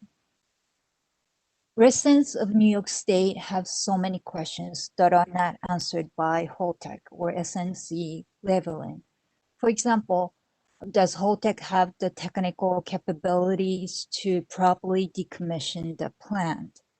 What kind of technology does Holtec have to decontaminate the Indian Point site that is contaminated with radioactivity?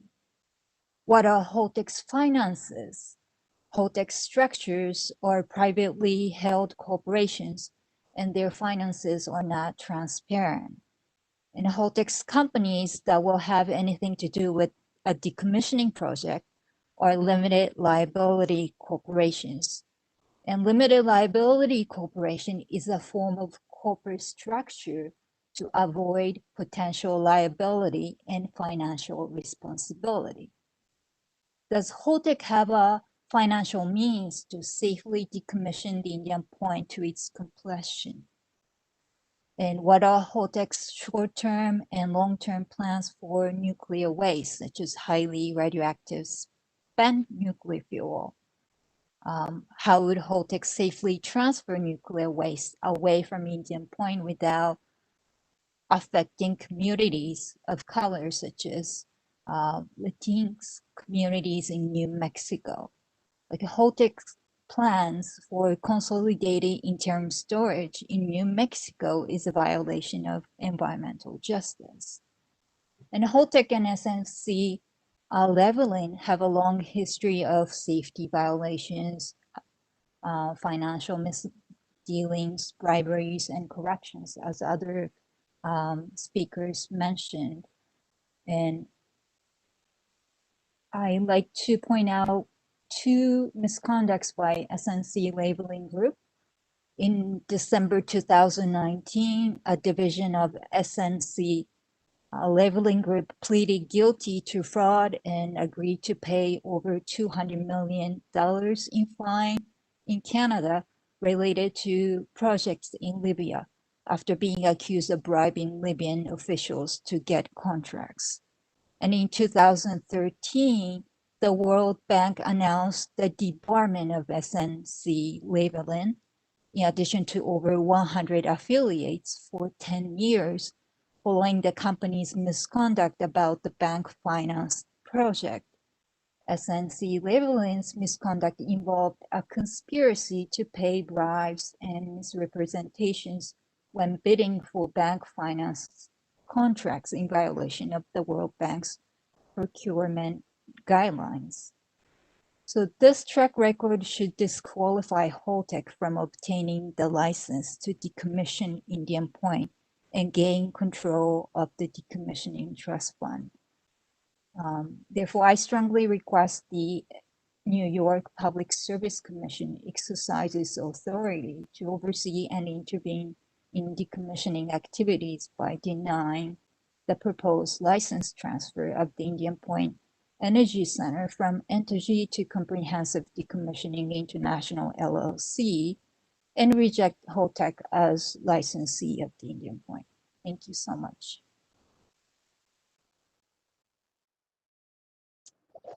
Thank you very much for your comments. Our next speaker is Assemblyman Kevin Byrne. Yes, can you hear me? Yes, we can.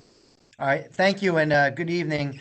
I'm the state assemblyman for New York's 94th Assembly District. I'm also a member of the Indian Point Community Advisory Panel. I represent people from both Westchester and Putnam counties, and whom I've been privileged to serve and represent since January 2017.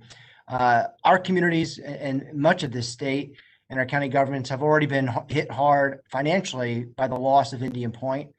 For decades, our region has benefited from hundreds of good-paying jobs, many of which will regretfully be lost when this plant is permanently shut down. But that notwithstanding, I am pleased to learn that Holtec has already pledged to retain at least 300 employees whose expertise will be needed during the decommissioning process, and that the company has stated it will honor current collective bargaining agreements and work with our local labor leaders. Despite Holtec's welcome commitment to local jobs, it is clear that the closing of Indian Point will still present a significant loss to the economy within our communities until the site can be restored to an alternative use. And that's why it's important to embrace opportunities to decommission this property safely in an efficient and timely manner. That doesn't mean rush through, but we must be safe and efficient. From the research that I have done, listening to advocates from both sides, I've listened and met with folks some of whom we've heard already from that were against the transfer, and I've listened to people that were in favor of the transfer. And it's in my opinion that Holtec's previous experience with the plant, coupled with the company's emphasis on safety, will enable our communities to plan for development opportunities by the 2030s instead of the 2070s if Entergy were forced to retain ownership of the site. And again, I don't see the 2030s as rushed through. The future economic development of the plant's existing property will largely depend on when decommissioning commences. For all these reasons and more, and I'm pleased that I heard from some local labor leaders expressing their support, I am pleased to support the license transfer from Entergy to Holtec, and I thank you for your consideration. Thank you, Assemblyman. Our next speaker is Joe Karas. Yes, hello. Can you hear me? Yes, we can. Oh, thank you. Good afternoon. My name is Joseph Karas. It's spelled K-A-R-A-S. I have been a Village of Buchanan resident with my family for 30 years. I'm a representative of the Carpenters local here, Local 279. We're members of the North Atlantic States Regional Council of Carpenters. We represent unionized carpenters throughout Westchester and the Hudson Valley. And of course, we want a safe decommissioning of the Indian Point facility for not only our members and other workers, but for our families and communities here in the Hudson Valley and Westchester County and the village of Buchanan. We are in favor of the Indian Point decommissioning by Holtec. Holtec has committed to using highly skilled and OSHA certified carpenters and other unionized tradesmen on this project. Our members, along with other skilled trades, helped build the Mario Cuomo Bridge. There's an excellent safety record on this project. Skilled workers make sure that the workplaces and their lives are safe. Skilled tradesmen and women point out unsafe working conditions and flat out refuse to work dangerously and unsafely. Using skilled labor for the decommissioning will help to mitigate any accidents during this process. Leaving Indian Point as it is for the next 60 years is not an option. Restoring the site is the only choice. The good paying jobs with benefits will not, for the families and the workers there and the communities and the businesses and towns and villages of Westchester County are sorely needed during these times, especially with the COVID. We are in favor of this. Thank you. So I think Thank you very much for your comments. Our next speaker is Richard Klein. Hi, hello. I'm Richard Klein, K-L-I-N-E. We hear you. I'm a citizen. I live in Pittsfield. Thank you for the opportunity to express my reservations about the current course of events and allow me to urge the PSC to assert jurisdictional prerogatives over the license transfer at Indian Point and to faithfully consider the reservations brought to your attention today by experts and concerned citizens alike. Although not explicitly in the Constitution, the federal government has consistently taken responsibility to protect the lives, well-being, and property of U.S. citizens against reckless or random events. I have found myself in at least two situations where a federally mandated process occurred examining risk. These included being a member of several institutional review boards. They review all planned FDA clinical trials for design appropriateness, risk-benefit ratio, etc. And I was also a postdoc in a university department which planned one of the first recombinant DNA labs in the country, anticipating cloning human proteins. I was present at debates about how safe the process was and how to pursue it, and in terms of applicable laws, regulations, and ethical procedures. And such discussions led to the RAC committees, which reviewed all NIH-funded recombinant DNA and kept us safe while medical research flourished. I also worked for several years as a particle physicist. Soon after I moved to Peekskill from Riverdale, I attended an NRC public conference in Tarrytown about Indian Point. The NRC conference was nothing like I had experienced in the previous situations or expected. There was a lack of openness and a lack of interest in understanding the state of what appeared to be a somewhat flawed reactor. I assume this difference could be explained by the inadequate regulations in one case compared to the other. What happened to the process and transparency? But the same code of federal regulations control the procedures involved with medical research as they do for the Department of Energy. Only different sections apply. The Title 10 CFR regs include many similar concepts to the FDA regulations, except with radiation exposure being substituted for adverse medical events. 10 CFR requires minimizing risk, protecting value of property, minimizing radioactive contamination, prohibition for hiding any information consequential to a pending license application. But I don't find that process and content are present in a lot of these considerations. The issues which would get this license transfer deferred if brought up for review in other federal realms have to do with minimizing risk, unclear plans to remove spent nuclear fuel from the site using processes as yet unapproved, and lack of transparency with regard to problem areas. A lot of this has to do with the prolonged storage and casts and the fact that these casts are Holtec products. It is an abrogation of responsibility to merely proclaim that a risk is minimized when the actual details have not been worked out yet. To say something is safe to store in canisters for several decades with a ton of spent radioactive fuel must have relied on either models or actual tests. And both of these should be known to outside experts so that they, in addition to the NRC, can test the assumptions and warn us of possible problems down the road. In addition, exemptions should, although they can be granted by the NRC, there should be justification and detail of all the exemptions to show that they still provide for the other necessities of Title 10, which is that risk is minimized.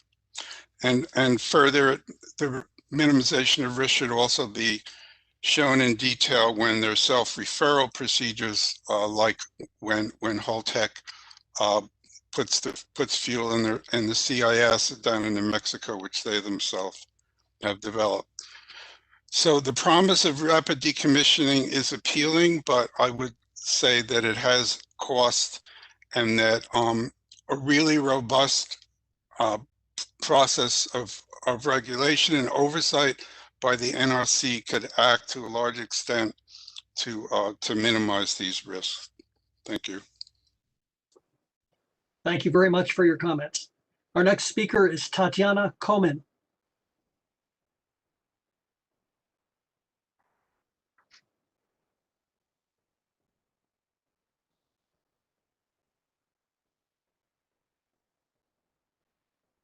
We are not hearing you. Is it possible that your phone or computer is muted?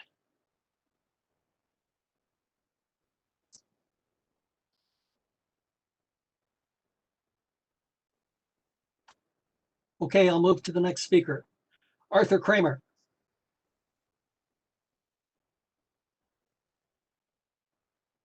Can you hear me? Yeah, Yes, can we you hear can. me? Okay, thank you. This is Arthur Jerry Kremer, Kremer. I'm chairman of the New York Affordable Reliable Electricity Alliance. We've been in business now for 22 years. I've probably attended 40 to 50 various federal hearings on Indian Point. And needless to say, I also served in the New York State Legislature. I chaired the Energy Committee as well as the Ways and Means Committee. I think as far as Holtec is concerned, and our organization, by the way, we have over 200 members, which includes industry, labor, government, a lot of community organizations. So we've been, intimately involved with Indian Point for many, many years. Obviously, over those years, we resisted call after call to have Indian Point's license not renewed, notwithstanding the fact that it was needed as a reliable source of power. And eventually, some of the detractors got their wish, and now Indian Point is shutting down. But the answer is, do they want an empty site for the unforeseeable future? Holtec, we think, based on the work they've done at Oyster Creek, at Pilgrim Nuclear Power Station, and other areas, is more than capable of carrying out these responsibilities, if you will, to protect the community as well as getting the job done in a safe manner. I want to point out that the Indian Point site, compared to Shoreham, is a much more attractive and viable site for future development or anything else that the community wants in the years to come. But needless to say, it is in the public interest for this job to be done in a prompt basis, if you will, and for this property conceivably to be available for reuse by 2030 or somewhere in that vicinity. I think that would be a most worthwhile net effect for the community at large. I have no doubt that Holtec will agree on some form of payment in lieu of taxes for the surrounding community that has relied on Indian Point for so many years. And clearly the job retention and those people who will be working, it's important in this difficult economy. Needless to say, we welcome the PSC's oversight. We know that you will do the right thing to the extent that you'll be involved. But as far as we're concerned, Holtec should move ahead And we think that it's time now to end the Indian Point nightmare. Thank you very much. Thank you for your comments. Our next speaker is Ronald Law. Good afternoon. I hope you can hear me. Yes, we can. My name is Ronald Law, and I'm speaking as the vice chair of Share New York and as a New York City resident. I urge the Public Service Commission to decide in the public interest to benefit the local communities and the regional economy. The proposed sale of Indian Point to Holtec will expedite the demolition and site cleanup. Speeding up the decommissioning will enhance the site's redevelopment possibilities by decades. And lastly, transferring the site to Holtec will provide ongoing economic activity locally as a reliable energy and economic engine closes. Moreover, by advancing decommissioning of the site, Holtec will provide employment for large numbers of current Indian Point employees, which would not take place under Entergy's Safe Tour plan. Prompting decommissioning can be a win-win for the local community, for local businesses in the New York State. I urge the Public Service Commission to approve the post-shutdown sale and transfer of Indian Point Energy Center to Holtec for prompt decommissioning. Thank you. Thank you for your comments. Our next speaker is Brian Lemaire. Hi, how are you? Can you hear me? Hi, we hear you. Okay, great. My name is Brabanic. I'm a council representative with Millwright Local 740, part of the United Brotherhood of Carpenters. And I'm speaking on behalf of my brothers and sisters in the trades. Of Indian Point Energy Center by Holtec. The faster this is approved, the faster and will see the community and local economy revitalized. Excuse me, sir, Yes. you're breaking up really bad. Oh. Is that better? Can you hear me? Hello? Yes, thank you. Okay. Did you get my name? I did get your name, but that was about it. Yeah, please start again. Oh, okay. My name is Brian Lemaire, Brianlemaire, and I'm a council representative with Millwright Local 740, part of the United Brotherhood of Carpenters. And I'm speaking on behalf of my brothers and sisters in the trades. I cannot overstate the importance of the decommissioning of Indian Point Energy Center by Holtec. The faster this is approved, the faster Westchester County and its residents will see their community and local economy revitalized. Not only will the decommissioning provide local residents with good paying jobs for years to come, but it also means the Indian Point site can be repurposed decades sooner. The United Brotherhood of Carpenters, as well as other unions, have a national agreement with Holtec and are already in the process of successfully decommissioning the Oyster Creek plant in New Jersey and the Pilgrim site in Massachusetts. And now I'm kindly asking the Public Service Commission to approve the agreement between Entergy and Holtec. It means jobs, a repurposed and reusable site that generates replacement tax revenue sooner, and more importantly, a positive impact on New York and the local community today as well as in the future. Thanks. Thank you very much for your comments. Our next speaker is Michael Mancuso.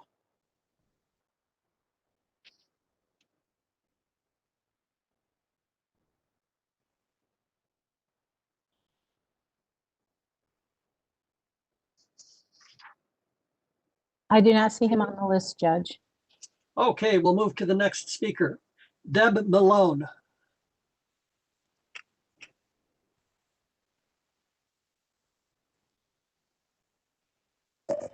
Hi, My name is Deb Malone, Milone, and I am president of the Hudson Valley Gateway Chamber of Commerce located in Peekskill. The Indian Point power plants are in our serving area. I represent the business community in our region as a member of the Nuclear Decommissioning Community Advisory Panel and have seen presentations by Holtec regarding their ability, schedule of the decommissioning process, and the technology they use to decommission the Indian Point power plant safely. Holtec is well positioned with capabilities and experience to perform decommissioning in the timeliest possible manner, 12 to 15 years, shaving decades off the alternative scenario of Entergy decommissioning, which could take up to 60 years. The NRC consists of professionals who know the nuclear industry. Their decisions are based on facts with no bias. The NRC knows Holtec and have approved license transfers to them in Massachusetts and in New Jersey, where decommissioning is underway. They have approved the license transfer of Indian Point to Holtec. Holtec has already been managing the spent fuel at Indian Point for years and will continue to do so whether the property is sold to them or not. Holtec plans to hire more than 300 current Entergy employees for decommissioning and honor all collective bargaining agreements. Holtec is also committed to working with the local union halls to provide the necessary skilled labor needed to safely execute and complete decommissioning. This is good for our economic activity in our area and keeps local workers employed so they can spend money at our other businesses. Transferring Indian Point from transferring Indian Point from Entergy to Holtec will ensure a better future for thousands of families. Our communities deserve the safest and timeliest decommissioning. I urge you to listen to the NRC and support the license transfer now. Thank you very much. Thank you for your comments. Our next speaker is Jess Mullen. Hi, can you hear me? Yes, we can. Great. My name is Jess Mullen and I reside in Kingston, which is along the Hudson. I'd like to thank the PSC for the opportunity to speak about this and don't understand how we got this far in the first place. And to those who are using an aggressive timeline and pushing Holtec in a fast timeline, a rapid decommissioning won't matter if it's not done right or if it's not even finished. So Holtec's track record speaks for itself. Why is anyone choosing to cozy up with Holtec when there's way better options? Holtec is like a career criminal with a highly checkered past. This leopard isn't changing its spots. Come on. We must use foresight, not hindsight. The PSC should utilize its power to protect us, where the Nuclear Regulatory Commission has failed us. Thank you. Thank you very much for your comments. Our next speaker is Michael Nairn.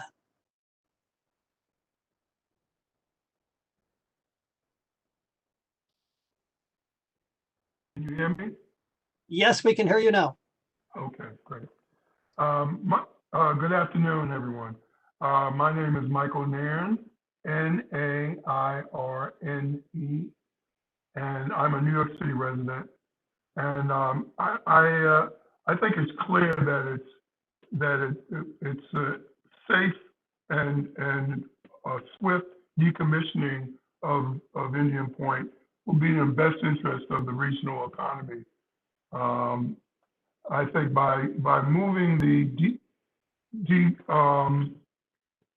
decommissioning period up, it will allow for the redevelopment to happen at a much faster rate than the Entergy plan, and it would allow for the retention of personnel that associated with the decommissioning.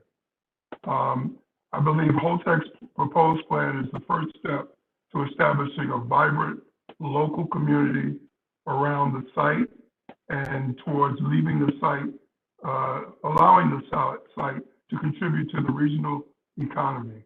And I urge that you support and approve the plan. Thank you. Thank you for your comments. Our next speaker is Louis Piccani. Hello, can you hear me? Yes, we can. Okay, good afternoon, Judge, Commissioners, and all others that are involved in this hearing. My name is Louis A. Picani, Louis, middle initial A, last name P as in Peter, Icani. I'm the President and Principal Officer of Local 456 Teamsters International Brotherhood. We represent approximately 1.4 million members worldwide, and Teamsters Local 456 represents approximately 4,000 members in Westchester and Putnam counties. This includes the nuclear security personnel at Indian Point, as well as the drivers that work for the contractors in the plant. First, before I go any further, I just want to say that we were against the closing of Indian Point. We felt it should have been kept open, but that's not what we're here to talk about today. I'm here speaking today to express my support for the transfer to Holtec International on the understanding that Holtec will act in the best interest of the workers in Westchester and Putnam counties.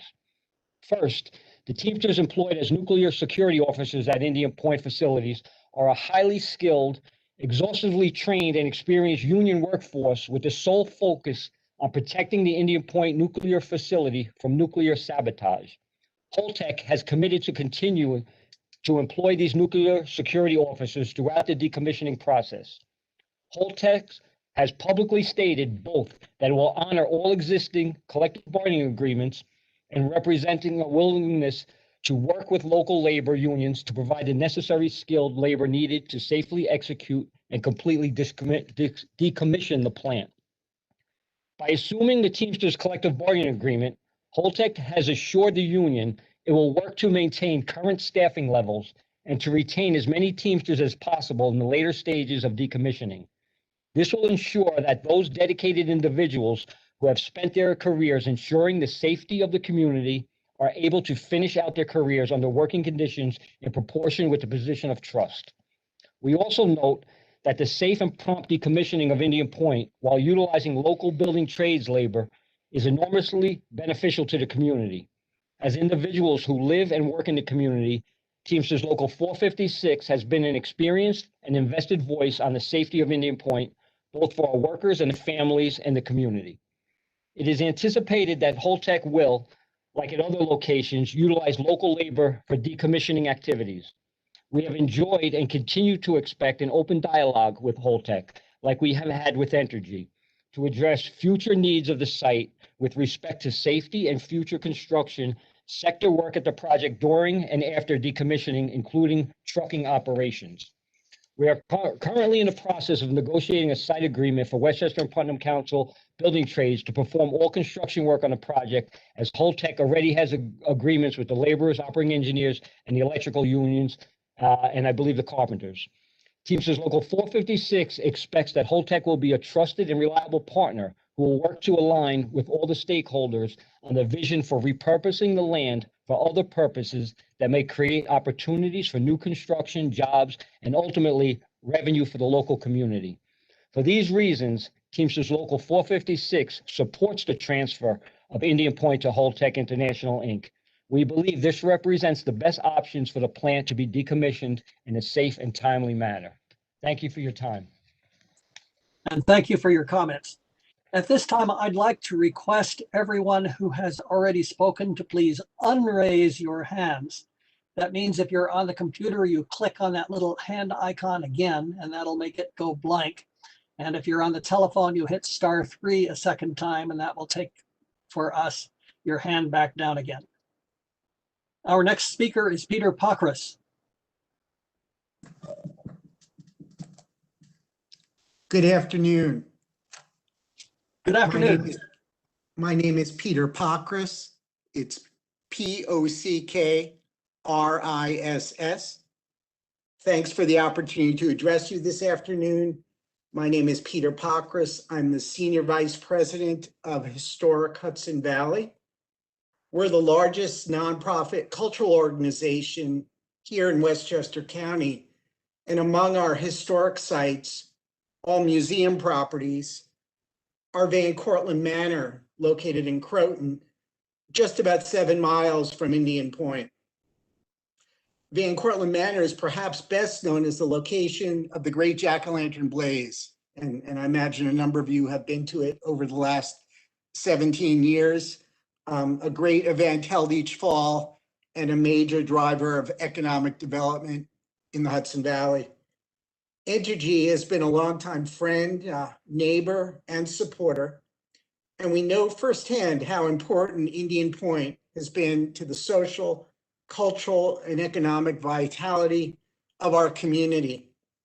This is why we strongly support the license transfer application that's been filed by Entergy and Holtec International.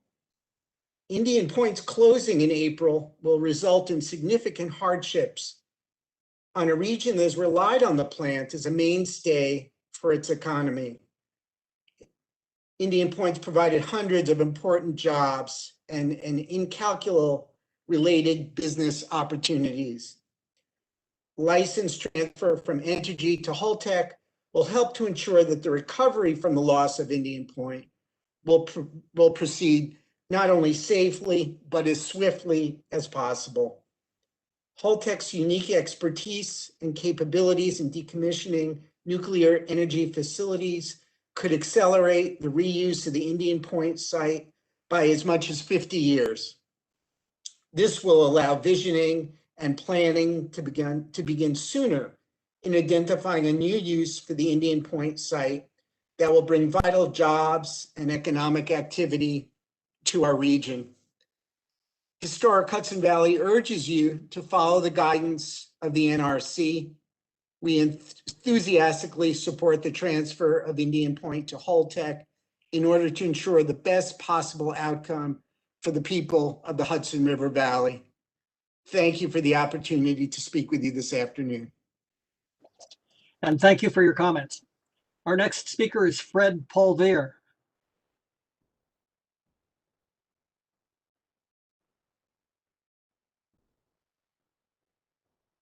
Mr. Polvier, I'm not hearing you. Is it possible you're muted at your end?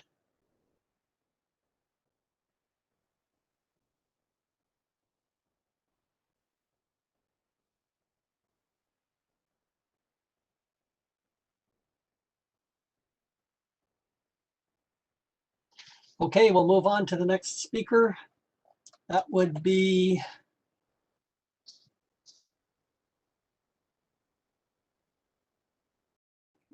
I'm looking at a Mr. or Ms. Ravitz, R-A-V-I-T-Z.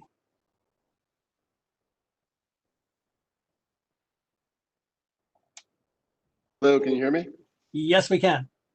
Thank you very much, Judge and Commissioners. Good afternoon. My name is John Ravitz, R-A-V as in Victor, I-T-Z.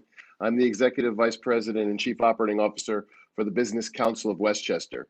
The BCW is the county's largest business membership organization focusing on economic development and advocacy.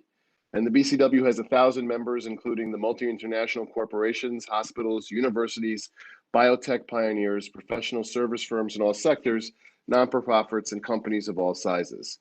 The BCW represents over 200,000 employees in Westchester County and beyond, and more importantly, those members continue to help drive the county's economy in creating economic growth and jobs.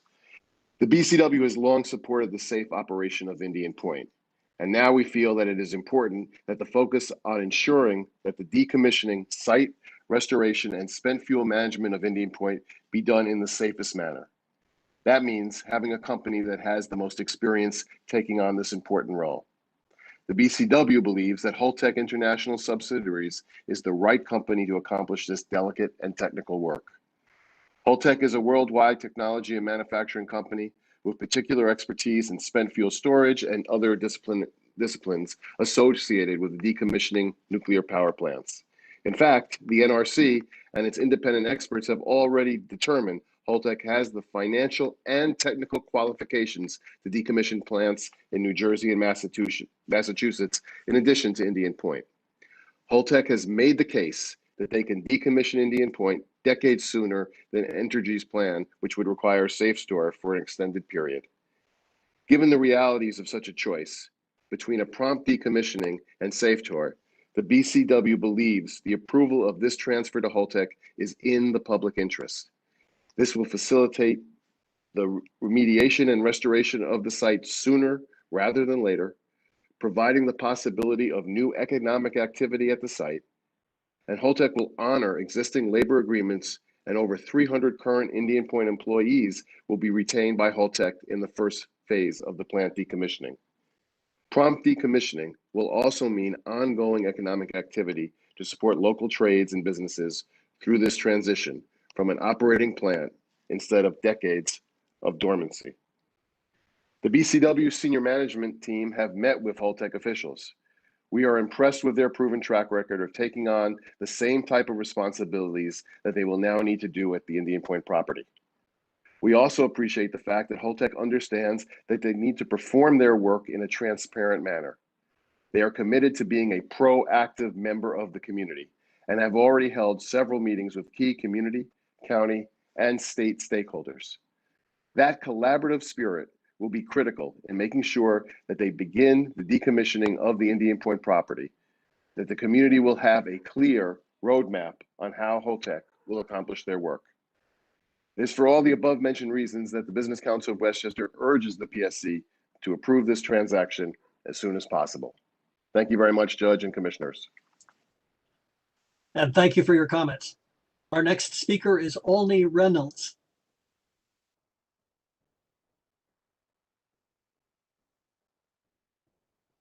Hello, can you hear me? Yes, we can. Okay. Go ahead. Hello, my name is Olney Reynolds. First name is O-L-N-E-Y. Last name R-E-Y-N-O-L-D-S. I'm Vice President of the African American Men of Westchester. And I'm here in support of the Indian Point license transfer from Entergy to Holtec for the purposes of decommissioning. Entergy has been an exemplary corporate citizen, supporting the work of many organizations throughout the region, including the African American Men of Westchester. I worked with many of the Entergy management staff over the years. Many of them are residents of the Hudson Valley, and I think they share the concern we all do about a safe decommissioning of Indian Point. We need a plan to make our communities whole because of April this coming year. The millions of dollars that Indian Point pays in tax revenues will be gone. Holtec has that plan and the proven capabilities to carry it out. As far as the NRC is concerned, it's the federal government that's not tied into any local issues, and they are supportive of Holtec in regard to this transfer. So I don't see the conflict in regard to Holtec being chosen as the one or being approved by NRC to move forward. It's my understanding Holtec has already been managing the spent fuel at Indian Point for years and will continue to do so whether the property is sold or not. So our choice is clear. We have a choice between a site fully restored by Holtec by the early 2030s, or it can stay and become an industrial wasteland on the shores of the Hudson that will sit untouched for the next 60 years. I think our communities deserve the timeliness and safest decommissioning, and the Holtec route seems to be the best way to go. I ask the commission to listen to the NRC and support the license transfer now. Thank you. Thank you for your comments. Our next speaker is Jessica Roth, R-O-F-F.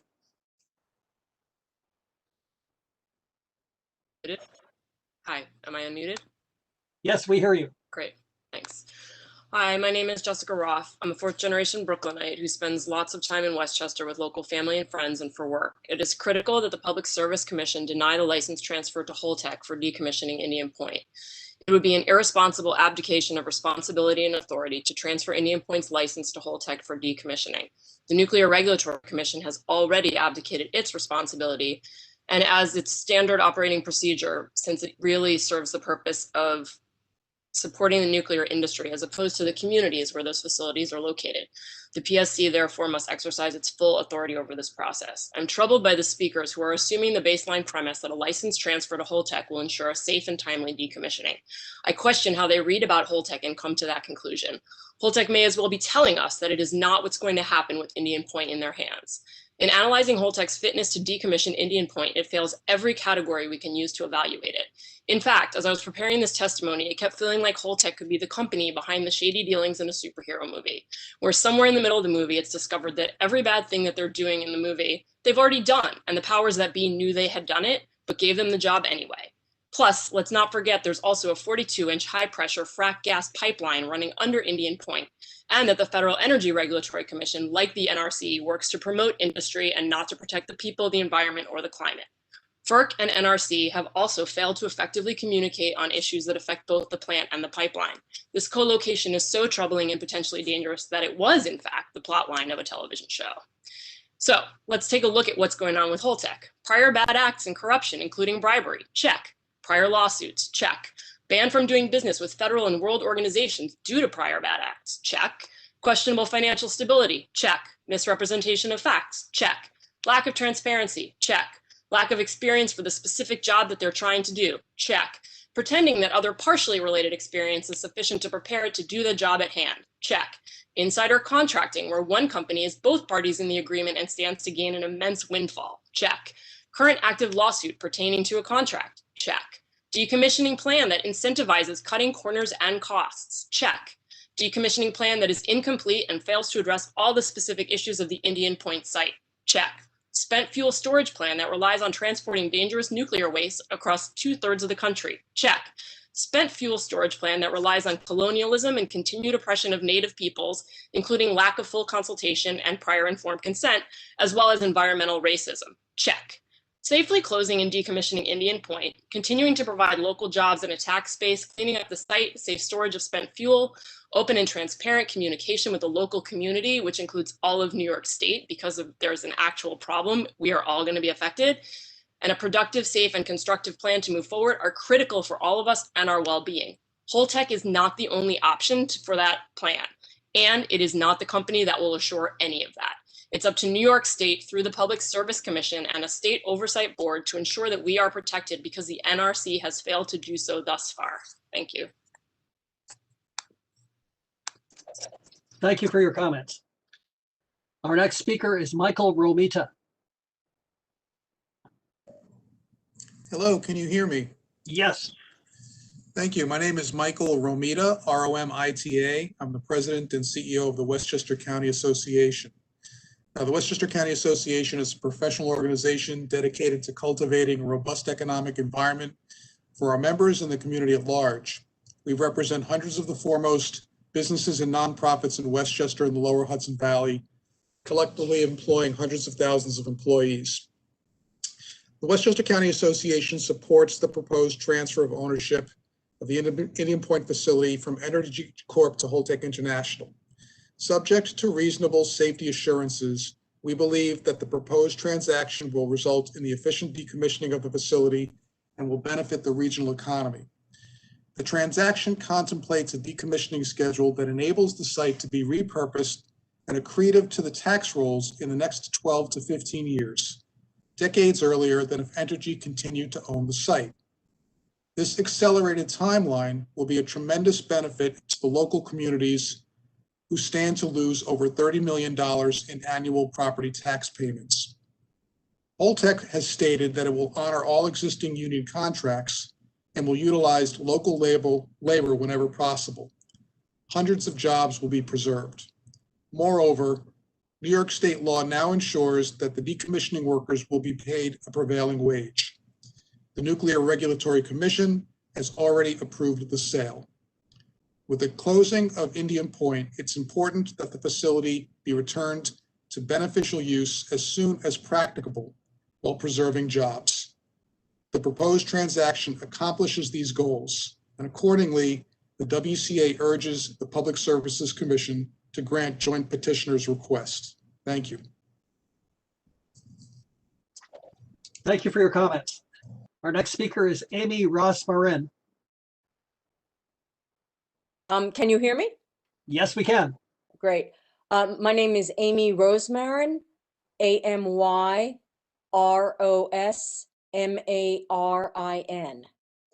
The New York State Public Service Commission must deny the Indian Point license transfer to Holtec on the basis of Holtec's gross incompetence. Holtec's post-shutdown decommissioning activities report did not include a plan for how during decommissioning it would address the catastrophically dangerous risk presented by the Algonquin frack gas transmission pipelines located on Indian Point property.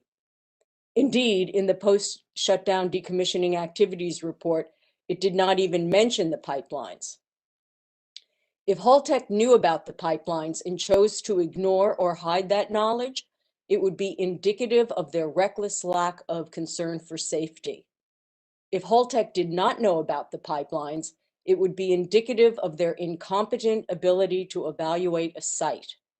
A Google Earth image of the site shows the pipeline's path. A competent researcher would find out about the danger and risk from the pipelines when doing further research online and questioning Indian Point employees and local officials as part of Holtec's evaluation of decommissioning issues. When establishing a plan to decommission a nuclear facility, the management team, subcontractors, and others must have that level of competence. After New York State conducted its own risk analysis concerning the Algonquin pipelines at Indian Point, the New York State Department of Homeland Security and Emergency Services, the Department of Public Service, the Department of Health, and the Department of Environmental Conservation warned in its June 22, 2018 letter to FERC, quote, "At some point after the reactors cease generating electricity, decommissioning and decontamination work will begin at the Ipac site. NRC and FERC must coordinate a review of Entergy's decommissioning plan when filed to determine potential impacts to the original Algonquin pipelines and the AIM pipeline. Given the heavy excavator work that will be part of decommissioning, FERC may need to require Enbridge, Inc. to temporarily cease gas operations during the decommissioning activities that may threaten the pipeline integrity," unquote. In April 2020, the catastrophic risk of a pipeline rupture at Indian Point was confirmed by Sandia National Laboratories in its evaluation study for the Nuclear Regulatory Agency Commission. By not including mention of the dangerous pipelines at Indian Point in its decommissioning plan, Holtec has clearly shown that it is not adequately competent to safely decommission Indian Point.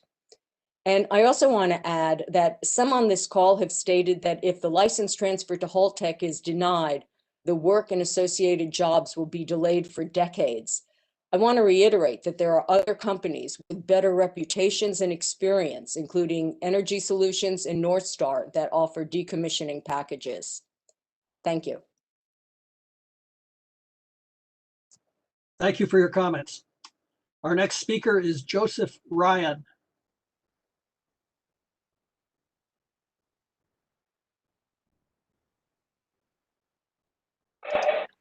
Hello there.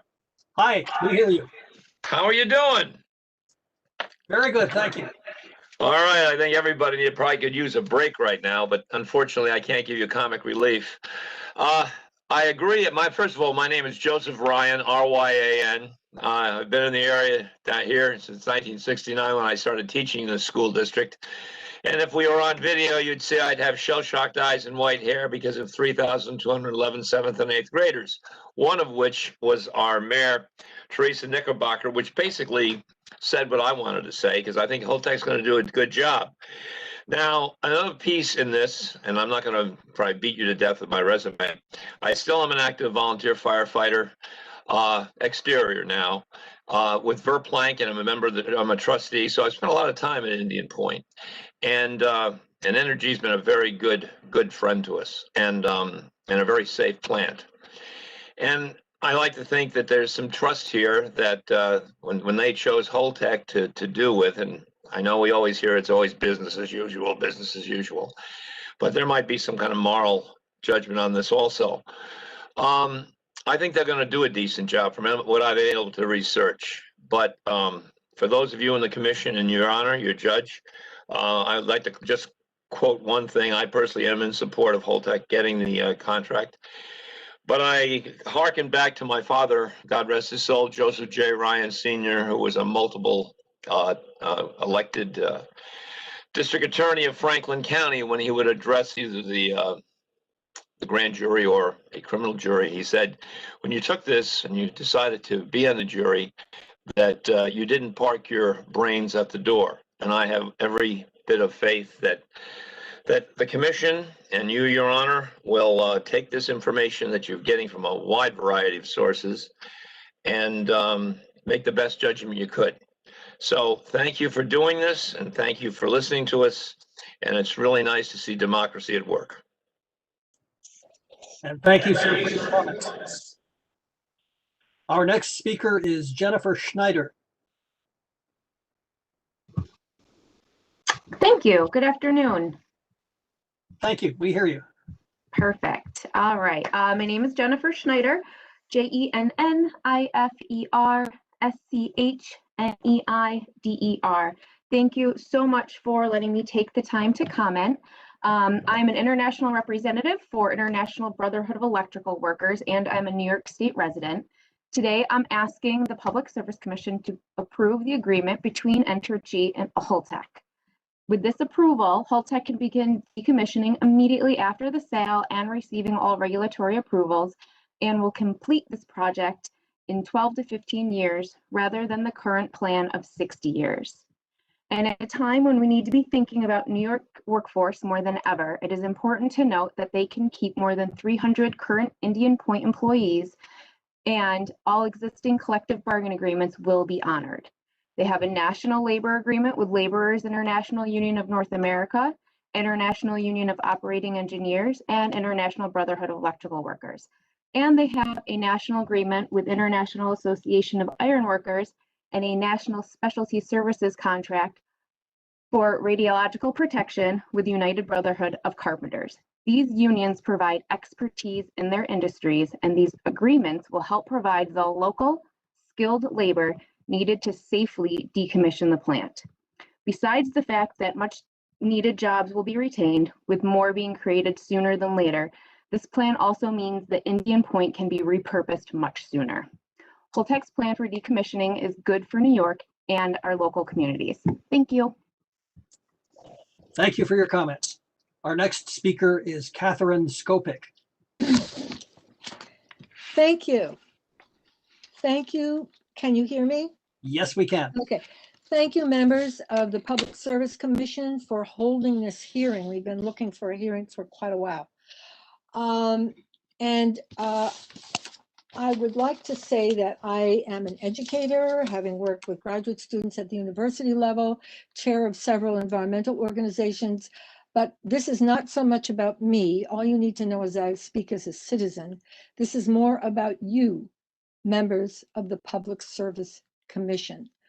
You have done such excellent work throughout New York State in many different ways in moving us to a more renewable future, and I applaud you for your good work. Amongst all of you, you have wonderful backgrounds, and you have worked hard to support a viable, sustainable future for our state and for our citizens. And I must say that with your knowledge and your wisdom, collectively and independently, you can think beyond a binary system.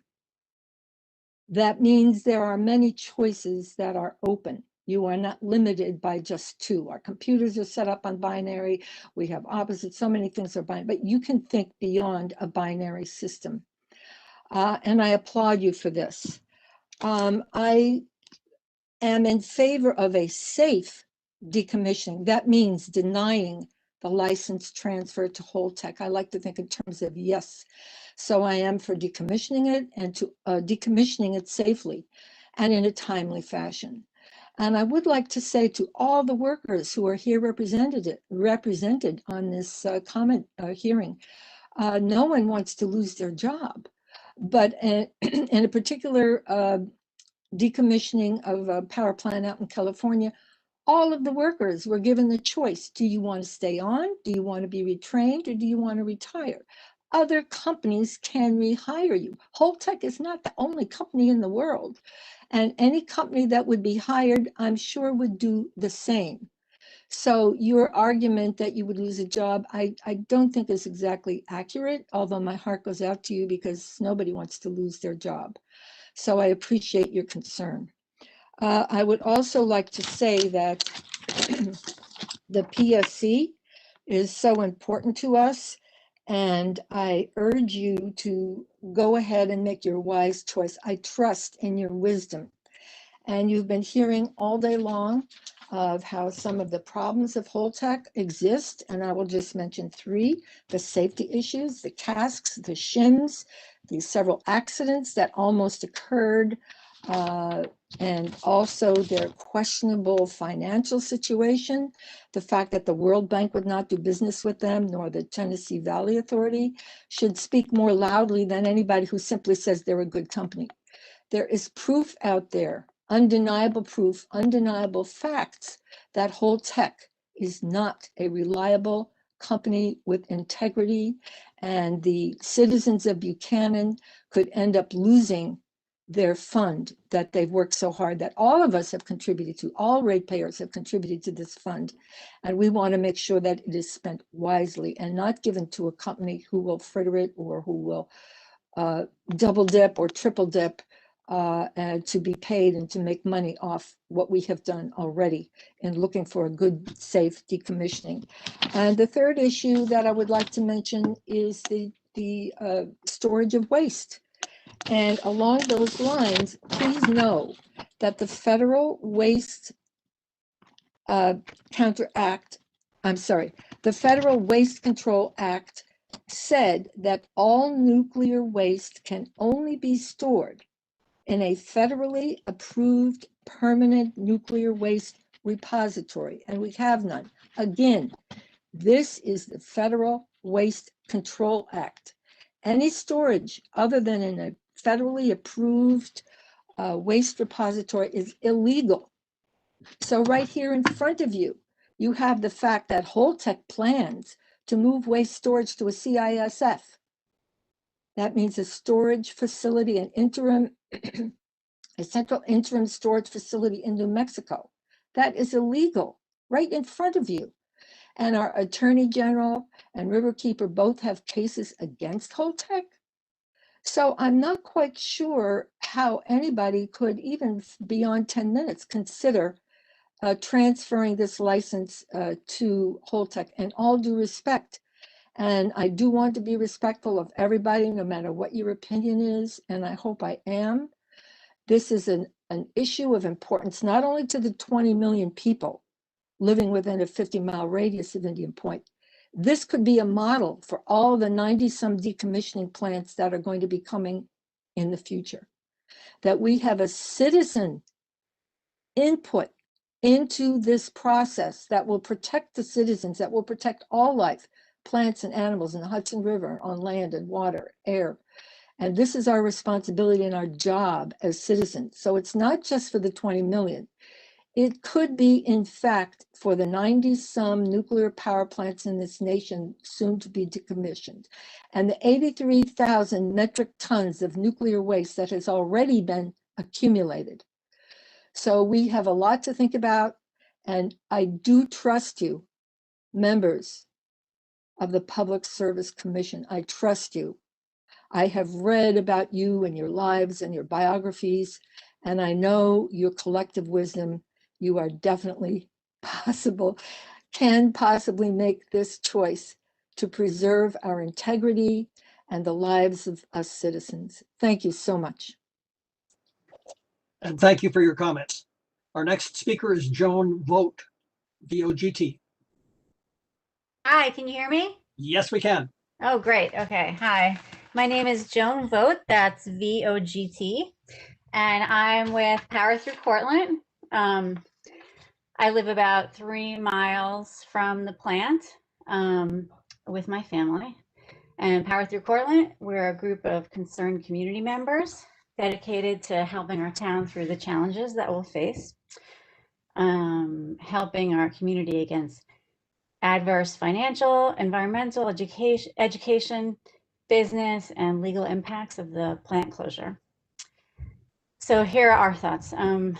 Holtec has a questionable track record They've had some serious legal and financial problems in the past.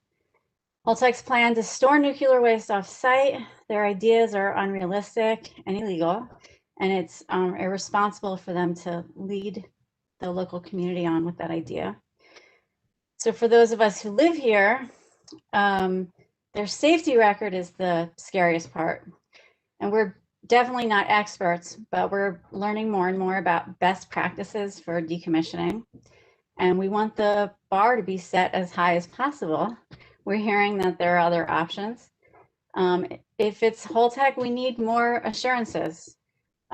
We need some questions answered because we only get to do this once. So thanks for hearing us. Thank you. And thank you for your comments. Our next speaker is Elaine Weir. Hi, can you hear me? Yes, we can. Oh, good, good. Okay, so my name's Elaine Weir, and that's spelled E-L-A-I-N-E-W-E-I-R. And all the speakers have been so good, so I'm going to try not to repeat too much of what they said. But Indian Point affects all New Yorkers, and we need to have a safe decommissioning. New York State, with the community, needs to oversee this project, kind of hands-on. And the reputation of we need a company with a reputation of solid finances and integrity to do this job, and experience too. Holtec might not be that company. It seems to have a history of bribery, corruption, and just general dishonesty for their own benefit. So much so that companies refused to, especially the World Bank. I mean, they refused to do business with them.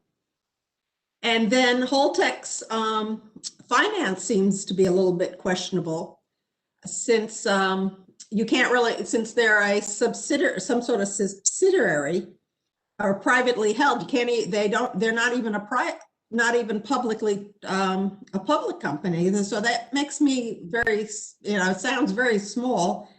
And even our own Attorney General is looking into them. And then it appears that they lack experience doing decommissionings.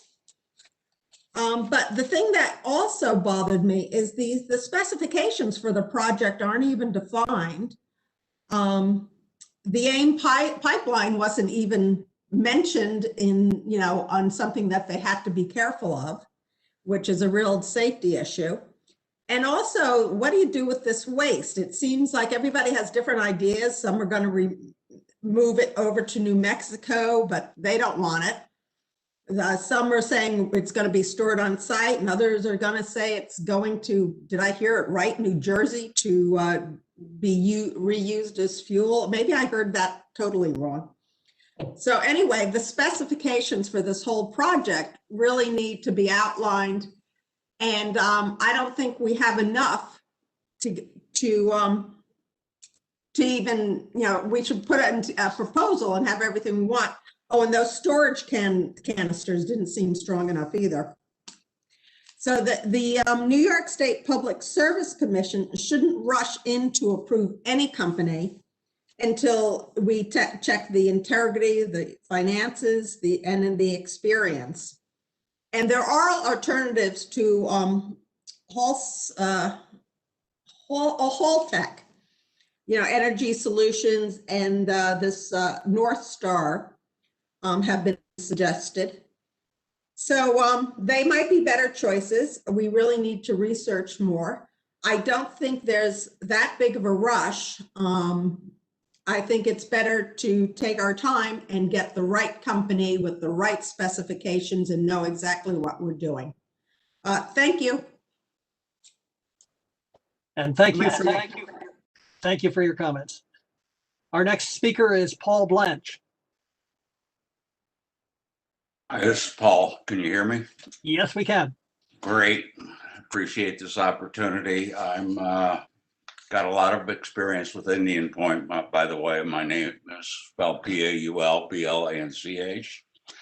In the past, I am a technical expert. I'm a registered professional engineer. I've worked for the state of New York Attorney General's office on license renewal. I've worked at Indian Point for both Entergy and for Con Ed.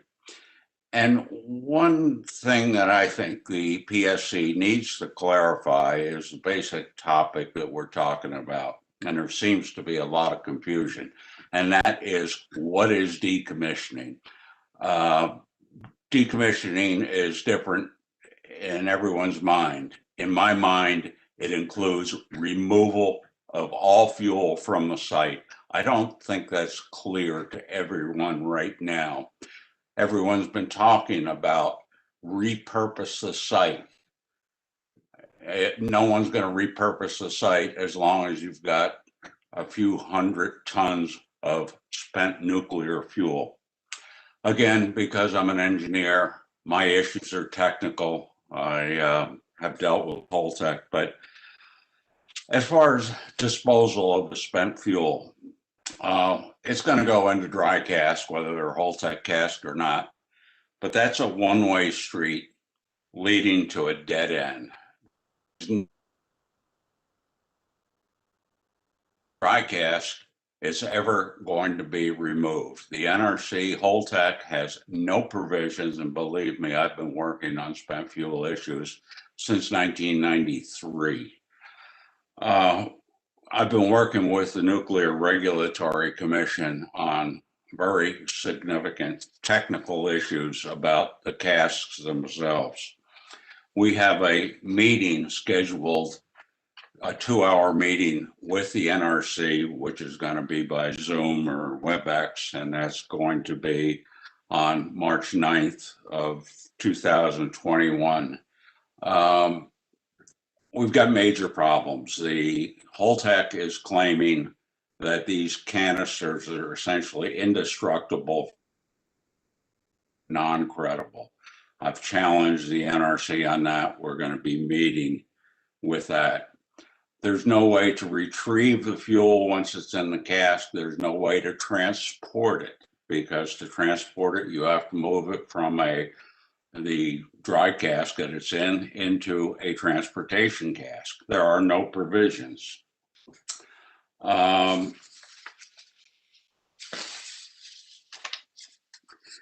far as, again, technical issues is my area of expertise, not legal or financial, but from my discussions with other people, residents, interveners of other Holtec sites, the PSC must assure an ironclad agreement that Holtec International will bear all of the costs, including the removal from the site.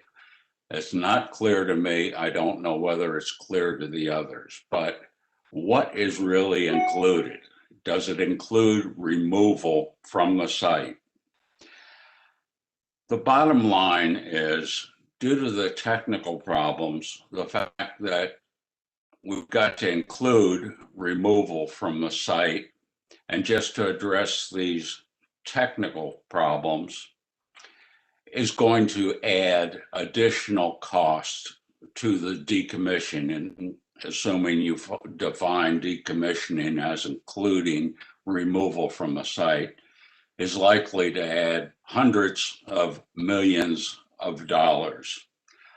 And to support some of the other comments, this is not the NRC's money. It's not Entergy's money.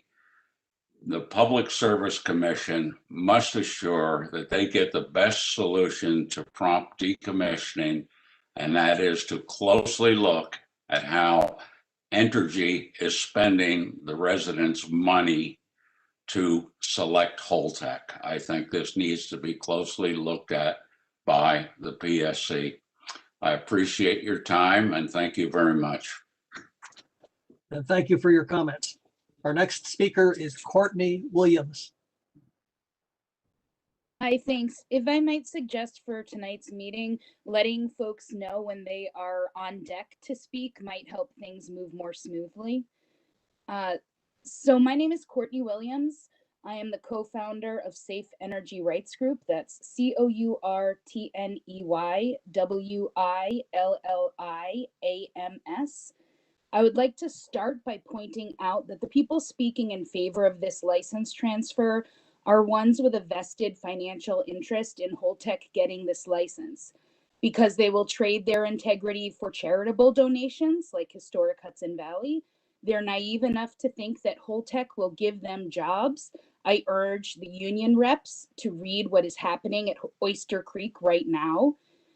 Front groups for industry or organizations that Holtec pays membership dues to in exchange for lobbying, like the Hudson Valley Gateway Chamber of Commerce. I am none of those. I am a resident of Peekskill, where I live 1 mile from Indian Point, and I serve on the City of Peekskill Conservation Advisory Council. I am also a cancer researcher whose children attend Buchanan Verplank Elementary School, 3,000 feet from the reactors at Indian Point. I have no vested financial interest, and I oppose this license transfer. On January 15th, 2020, Holtec sent Joseph Delmar, their Senior Director of Government Affairs and Communication, to the village of Buchanan to present their post-shutdown decommissioning activities report and supposedly answer questions. In reality, he was there to mislead the public. When I asked specifically Holtec's safety record, the representative claimed they had never had a safety issue when decommissioning a nuclear plant. In reality, Holtec had never decommissioned a nuclear power plant and still has never completed decommissioning of a plant. In reality, Holtec has handled waste at numerous nuclear plants where they have been found to violate NRC regulations, hide accidents and near misses, and generally show that they are not worthy of public trust. They have been barred from doing business with the Tennessee Valley Authority for paying a federal employee over $50,000 to secure a contract. They have lied to secure tax breaks in New Jersey. Their partner, SNC-Lavalin, bribed the Libyan government and intimidated Canadian officials to avoid prosecution. Their entire plan for fleet decommissioning relies on a change to federal law with strong opposition, as you have heard from New Mexicans on this call. Yet they do not make that clear to host communities. And that ignores the fact that Indian Point is not a standard plant. Indian Point is the only nuclear plant in the nation on top of multiple high-pressure gas transmission pipelines, the most recent built and operating because of a refusal of this body to do its job. Indian Point is also on intersecting fault lines. It is also 35 miles north of New York City, with 20 million people living in the 50 miles surrounding it. But the most unique aspect of Indian Point Nuclear Power Plant is that the New York State Department of Public Service has jurisdiction over it and can prevent it from falling under the control of a company with a track record of lying, bribing, and hiding their way to profit while the public suffers the risks. Holtec and SNC-Lavalin formed a limited liability company to do just that, limit their liability. That means New York will be left holding the bag when it's us that they lie to. Do not approve this license transfer. Our Attorney General already has her hands full with the suit against the NRC for this debacle.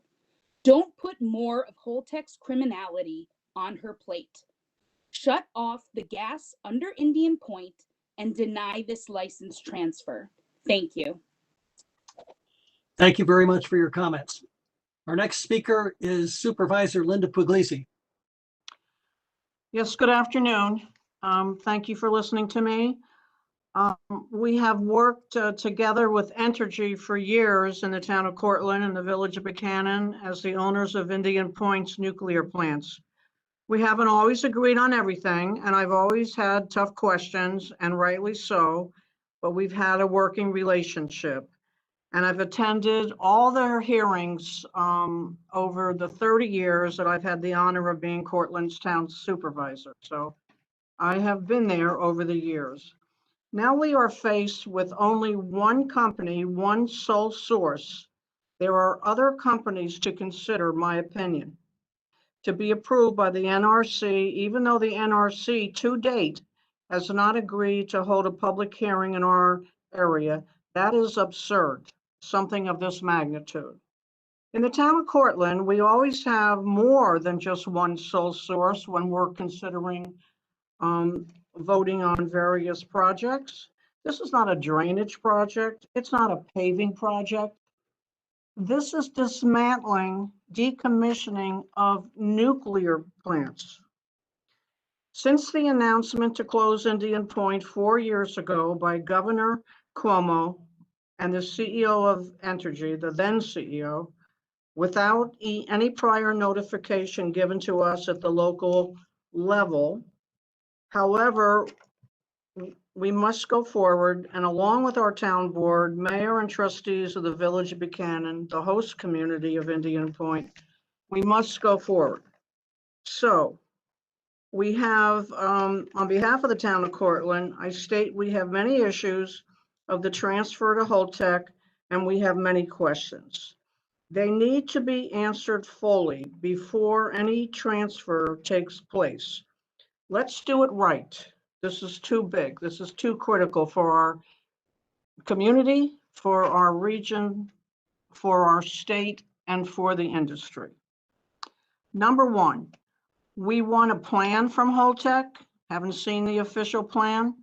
An assurance of safety for our communities. Critical, priority. To date, we don't have the plan, as I stated. And the closure of Indian Point is forthcoming in April 2021, right around the corner.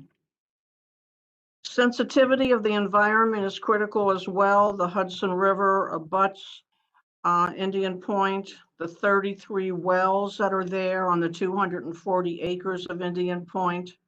The loss of good jobs is a real critical issue when the plants close. It's always been a priority of mine. I've brought it up at every single task force meeting that we've had over the 4 years. Holtec claims and pledges to keep 300 of the approximate 900 jobs into the future, 1/3, but it has to be officially written, stated in their official plan, which we do not have to date. As I said, the preservation of these jobs has always been a priority of mine. I totally am on board with listening to labor and the union leaders that the jobs are really important, but give us a little bit more time to ensure that the jobs are going to be there into the future, into perpetuity, not just for a year. And let's do the planning of which company is going to take this over and do it right. A few other questions that we have, if I may, regarding the transfer. Does Holtec have the technical capabilities to properly decommission the plant? I don't have the answer to that question. What are Holtec's short-term, long-term plans for the nuclear waste? I realize federal government has a lot to say about that. I get it. How would Holtec safely transport nuclear waste if it was allowed from Indian Point? And then how are they going to continue to ensure the safety into the dry cast storage units? I understand they've been there, but we want to know going forward how they're going to do that, how they're going to do this. Does Holtec have, this has been mentioned before in the last several hours, does Holtec have the financial means to safely decommission Indian Point to its final completion? What if the trust fund is not sufficient? What if it's not enough? Who's going to be holding the bag, so to speak? Not the town of Cortland, let me tell you, no way. Has a full environmental review been completed? There's 33 wells on the site, as I mentioned. The Hudson River, a critical environmental area, abuts the property. What is the contact information for the other companies, sub-companies that Holtec will use? And who would be on the site during the decommissioning process? We need to meet them. We need to know the plan. I continue. How many current employees from Entergy will remain officially at the site for a while? Not a month, not 6 months, not a year, but so the families know that they will have a long time job with Holtec at the site if they are selected. This is important to us at the local level, village, town, school district, Hendrick Hudson. Would Holtec plan to enter into what's called a payment in lieu of taxes, quote unquote, a pilot agreement with a taxing jurisdiction? This is expressed, authorized pursuant to a legislative bill signed by the governor December 31st, 2020. Senator Harkin and Assemblywoman Galiff helped us submit this bill to the governor, so we were delighted about that. But is Holtec going to abide by that? We need the plan. We want to know definitively. This is important too. Has Holtec communicated with the local emergency services, fire departments, ambulance, police, etc., and with the Northern Westchester Joint Water Works for future water usage? I'm on the executive board of the Joint Water Works, and last Friday, I asked the question of the director. No, Holtec has not returned their calls. It's outrageous. They provide the water sources, plus all the other environmental issues that I just stated. So, in conclusion, based on all of these factors, it would be premature, that's the word, for the Public Service Commission, the NRC, to issue any approvals or binding decisions. Decommissioning a nuclear site is an involved process.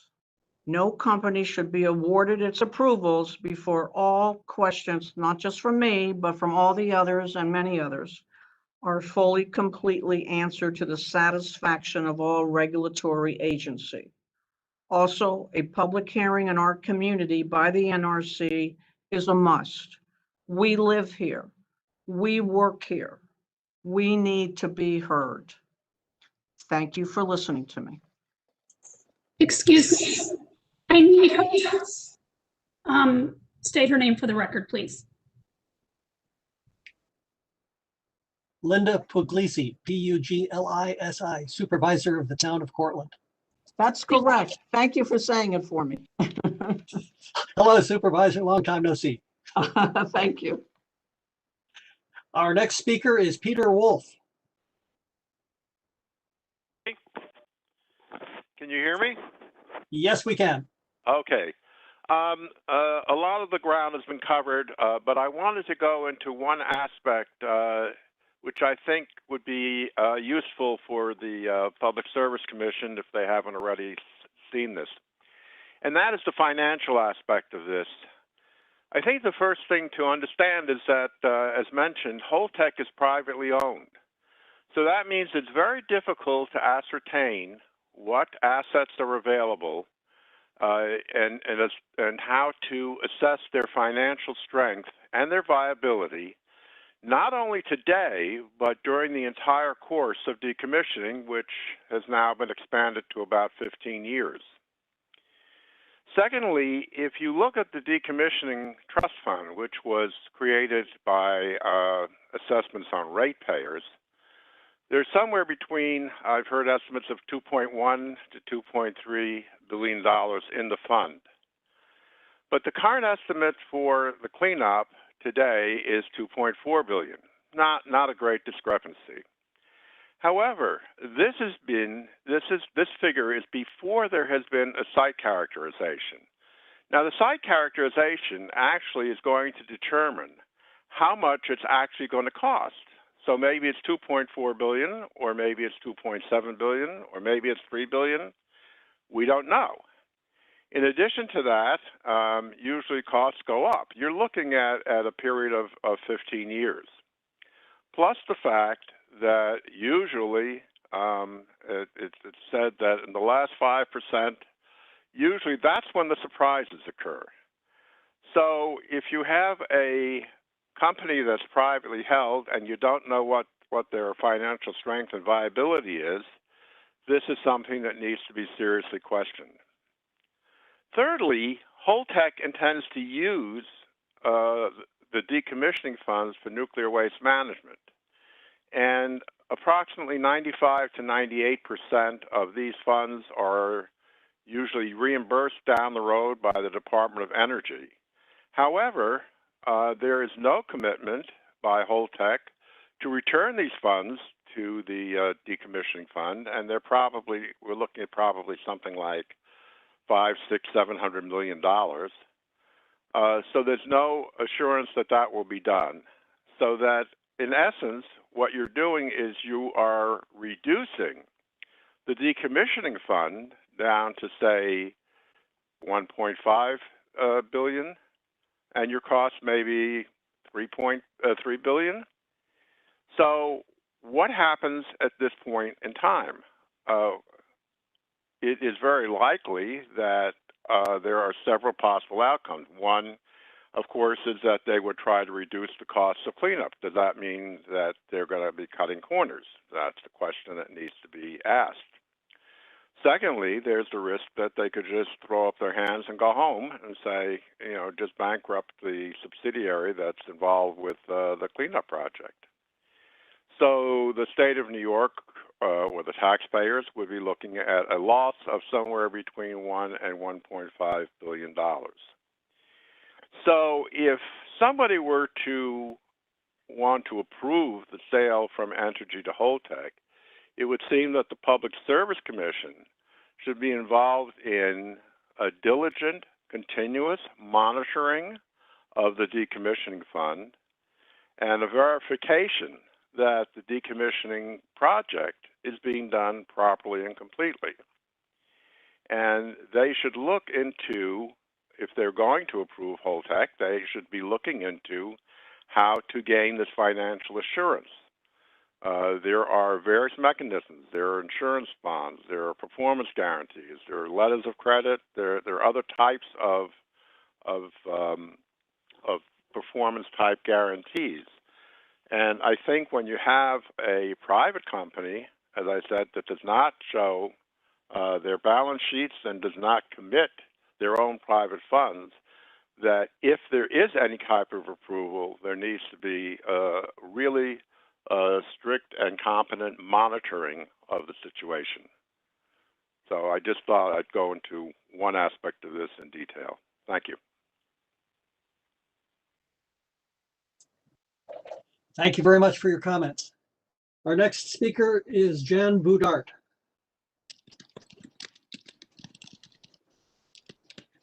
Can you hear me? Yes, we can. I wanted to confirm my approval wait, I'm sorry, I need to look for something here, just a second. Okay, I wanted to confirm my support for Mana Jo Green, Susan Ito Shapiro, Mari Anaway, and Pat Cardona, Rose Gardner, and Judy Allen, and several other people who have spoken.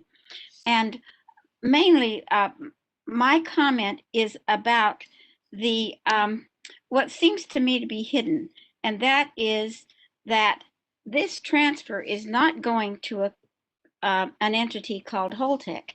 It's going to an entity called Comprehensive Decommissioning International, LLC, a joint venture of Holtec International and SNC Lavalin.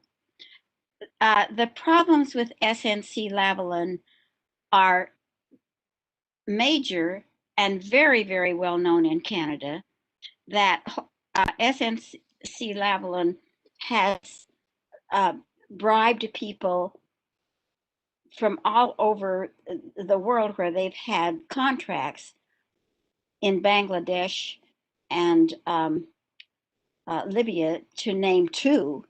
There are several others. And the fact that SNC Lavalin is part of this transfer is extremely troubling. Also, Holtec people have gone through their problems in New Jersey with not their agreements with the state of New Jersey. But I wanted to talk about Lacey Township and the fact that Holtec has simply taken over the government of Lacey Township, telling the people what they are going to do and what they are not going to do on their site, and forcing the township to sue them to prevent an expansion of the ISPC at Oyster Creek. And also now Holtec is coming up with the idea that they have an SMR function that they can create small modular reactors, and they're going to put one right there in Lacey where they are decommissioning Oyster Creek, which just means they're tying up the financial capacity of this place to make them answer for what they have done and what they are going to do, or what they say they're going to do. Then I had one other thing I wanted to talk about. Well, I have many things. Oh, the dichotomy. There are only two alternatives. And so many people who are in favor of this transfer have said, this is it. We either do this or we go into safe store for 60 years. I don't know why that would be true. I doubt very seriously that that is true. And also, Holtec hates to admit that it has foreign ties. If you ask a representative of Holtec to explain their ties to foreign entities, they become quite exercised over this. Now, how can they be associated with SNC-Lavalin and not have foreign ties? Also, I don't see how people can keep saying that this is a transfer to Holtec. It's a transfer to Comprehensive Decommissioning International, LLC, which is a joint venture of Holtec International and SNC-Lavalin. Okay, if you could wrap up, please. I have wrapped up, and I do appreciate the chance to speak about this. But I did want to say that my name is Jan Boudart, B-O-U-D-A-R-T, and I'm on the I'm a board member of the Nuclear Energy Information Service in Chicago. Thank you. Thank you for your comments. Our next speaker is Sally Jane Gellert. Hi, can you hear me? Yes, we can. Okay, I've got a lot here and I'm going to try and skim through it because a lot of it's been said. I will put it in writing so that you've got it. I am a New Jersey resident, Sally Jane Gellert, G-E-L-L-E-R-T. Live in Woodcliff Lake, New Jersey, less than 40 miles from Indian Point. Should the irradiated fuel rods in their transport casks be moved down the Hudson River on barges, as Holtec is suggested as a viable option, that waste would be even closer to my home than it is now. And we know radiation does not know political boundaries.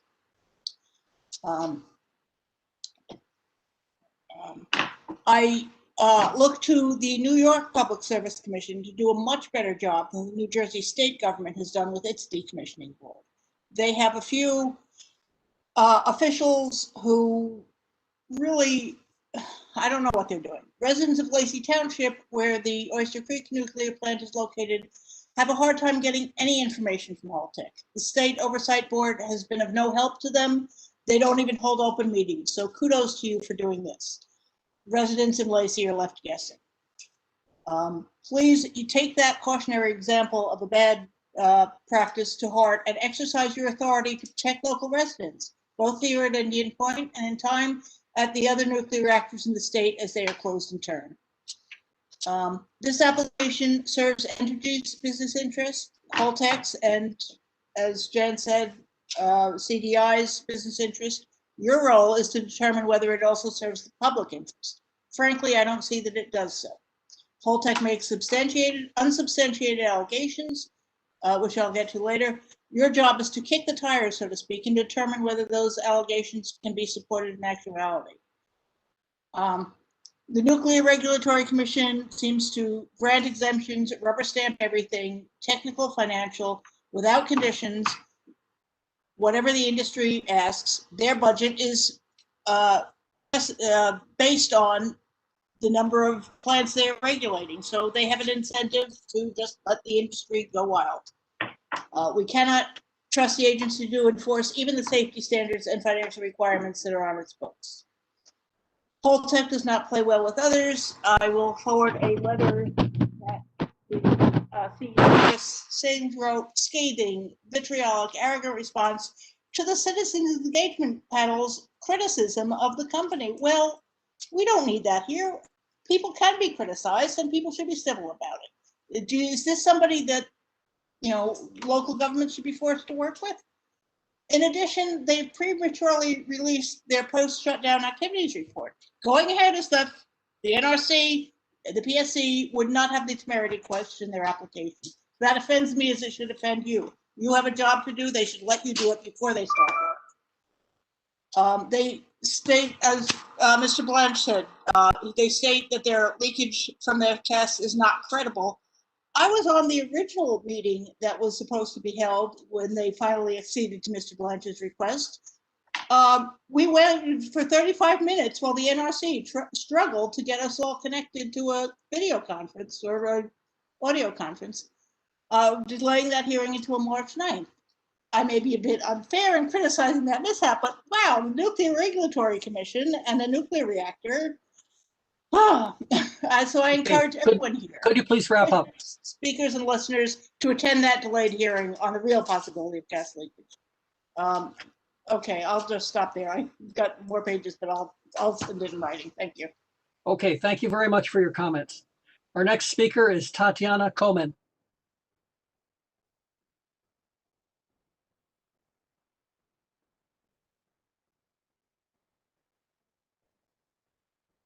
I am not hearing you. Is it possible that your computer or your phone is muted?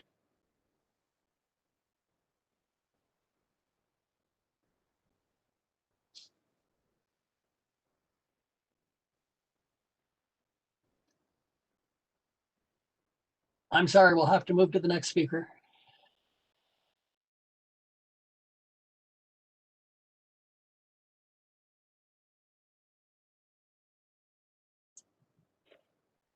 I'm going to declare a 2-minute personal privilege break. I will be back in 2 minutes.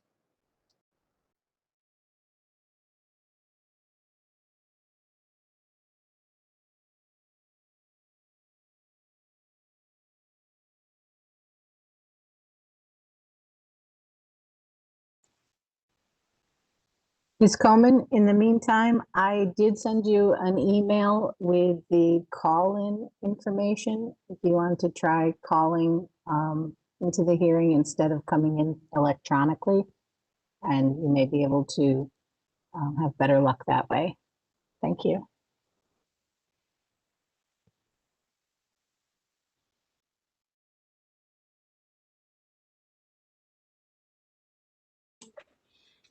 I want to ask any of the speakers whose hands have been put up. In other words, you press that icon with the hand and you can see your hand, or we can see your hand. If we have already heard from you, please remove that icon. So press it again. If your hand is still up, so I see Jan Budart, your hand is still up. Would you lower your hand, please? And anyone else who we've already heard from, please lower your hand. Thank you. Thank you all for your consideration. I'm back. I'd like to see if we can get through to Fred Pulver, please. Can you hear me? Yes, we can hear you now. Go ahead. Okay. So I'm going to start with a little bit different thing than my prepared statement. I'm having an echo.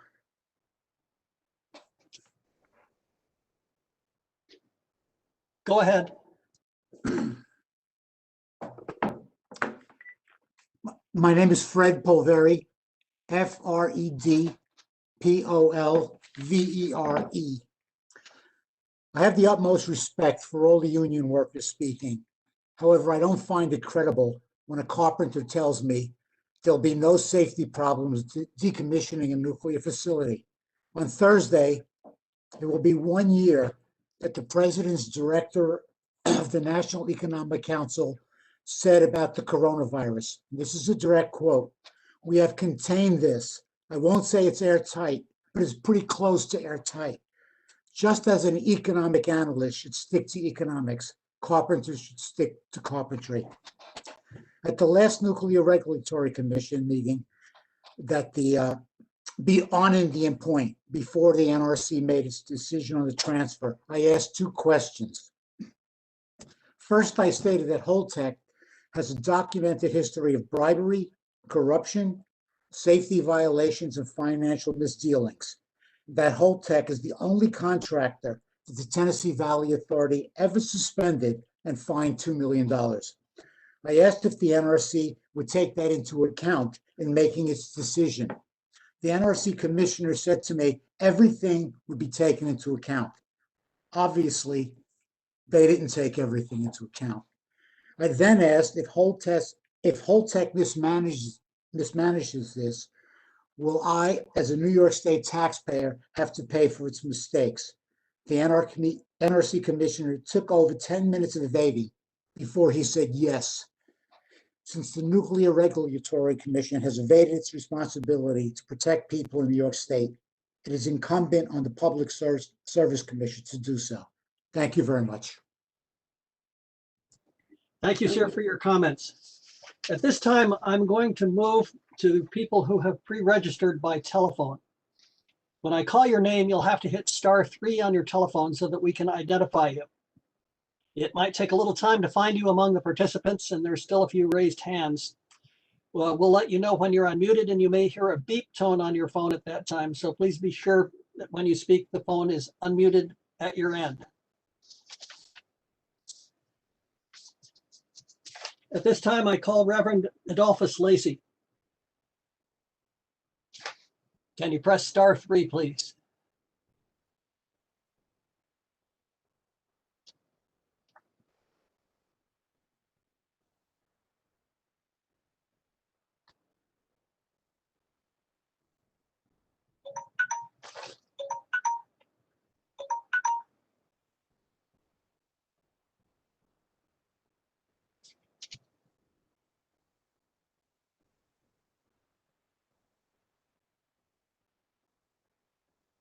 Ms. Odell Keller, do you see any raised hands from the phone-in users?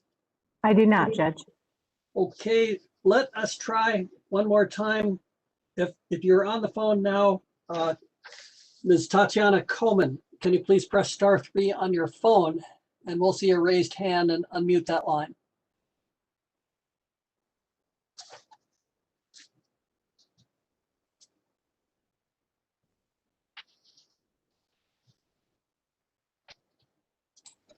Call-in user 30, is that possibly either Reverend Lacey or Ms. Coleman? Ms. Coleman?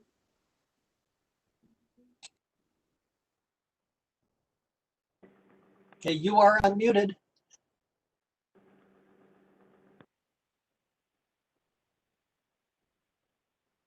I'm afraid you are muted at your end again.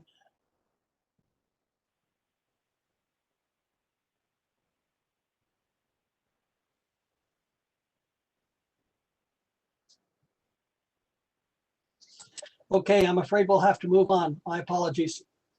We have another call-in user, Judge Sayre, 32. So let's see who 32 is. Good. Can we unmute 32?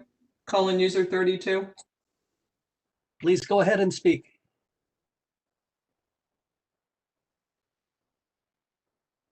We don't know who you are. We only have a number of your line. So why didn't you create it?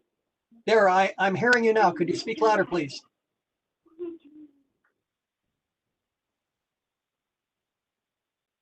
I'm sorry, I'm not getting anything intelligible. This is Ann Fabrizio calling in from Arts Westchester. Can you hear me? Yes, we can. Please go ahead and make your statement. Thank you so much. I was going to be online. However, I am Ann Fabrizio, Deputy Director at Arts Westchester. The last name is Fabrizio.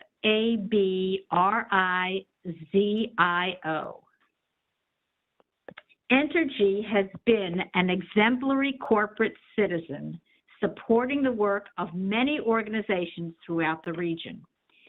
We need a plan to make our communities whole because as of April, the millions of dollars Indian Point pays in tax revenues will be gone. Holtec has that plan and the proven capabilities to carry it out. The NRC consists of professionals who know what they're doing and they have no bias. The NRC knows Holtec and supports the license transfer. Holtec has already been managing the spent fuel at Indian Point for years and will continue to do so whether the property is sold to it or not. The opponents of the sale have leveled baseless charges against Indian Point's operators for decades.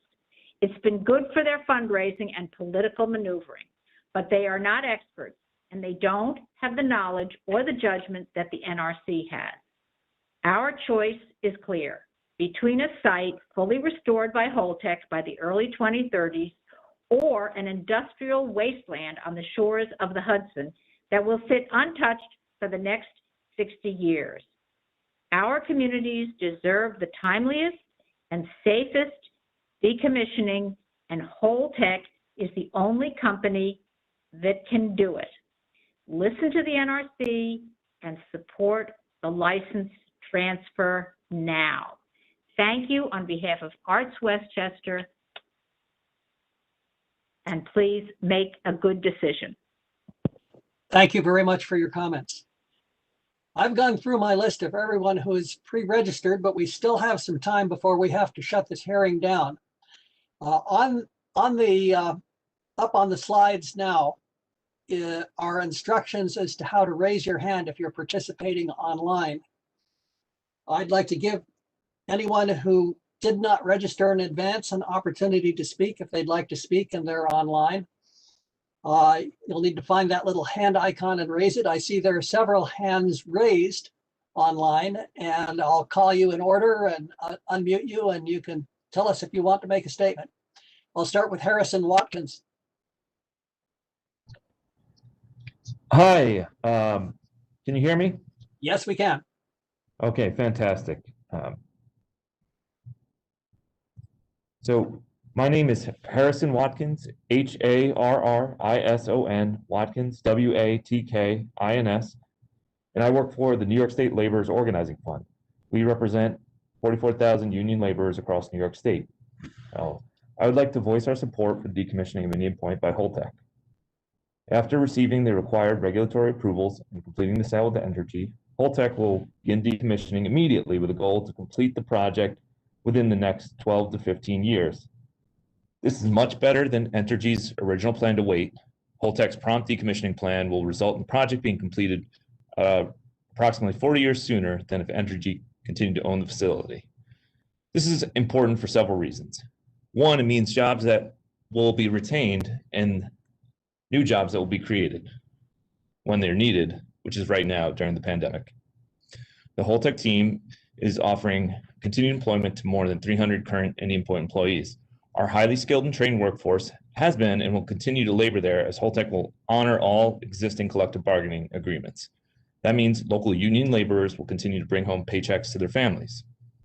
This also means more local union jobs as well. Holtec's decommissioning team has national labor agreements with the Laborers International Union of North America, the International Union of Operating Engineers, and International Brotherhood of Electrical Workers, and others. Through this agreement, local union halls will provide the necessary skilled labor needed to safely execute and complete decommissioning.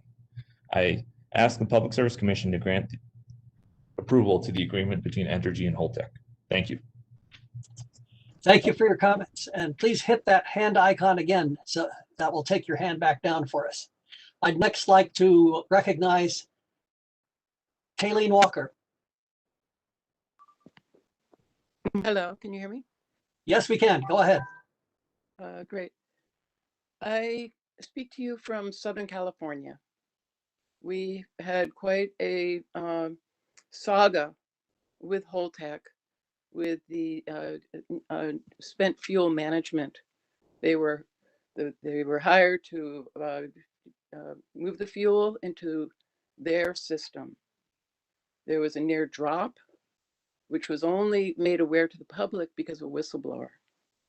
Through the inspection process of that near drop incident where the loaded canister almost fell 18 feet, which would have, through that process, the NRC determined that the Holtec canisters, which are stainless steel, rubbed against a guide ring. So the canisters are scraped with carbon steel. This initiates corrosion. The canisters are already susceptible to corrosion and cracking. So the NRC basically looked the other way, even though Holtec had promised in their official technical document, their final safety analysis report, that there would be no metal-to-metal contact as the canisters are loaded into the storage hole. So I'm very concerned that the NRC is allowing a storage system that will be required to be replaced before it can be safely transported. And even in storage, these canisters are at high risk of canister failure with no process in place for dealing with a canister failure. This, I tell you, because the financial considerations of just the nuclear waste management in the decommissioning process needs to include the financial cost of repackaging the fuel from these thin-walled canisters that are welded shut. And so people who are looking for an aggressive timeline to restore the site, you really need to look at the long-term consequences of the fuel there on site. It's a national crisis, basically, because there's no place to take it. So wherever it is, right there, it's going to be there for the unforeseeable future, frankly. And any promises of moving the waste are unfounded because you can't move this waste without properly inspecting the canisters and the fuel before moving it. Anyway, it gets technical, but I think it's important to look at the details. The devil is in the details. If you go to sanonofresafety.org, you can read all about the saga of what has happened at San Onofre, and I've only touched the surface of it. We had 10-month delay because of that near drop incident. I strongly encourage the commission here to not approve this transfer and reevaluate the entire project, the entire costs, and learn from other decommissioning sites that have Holtec, that have used Holtec. Don't allow the industry and the financial considerations of this to override the long-term safety issues of this highly toxic radioactive waste that will linger for 1 million years. So thank you. Please consider it seriously. Thank you. Thank you for your comments. I will now recognize Michael Lee. I see your hand raised. Okay, I'm just getting a lot of feedback, and I'm wondering if people are getting feedback on your end too. No, you're coming in fine for me. Oh, okay, so I'll deal with my echo. Okay, so my name is Michelle. I just didn't know how to spell. Michelle.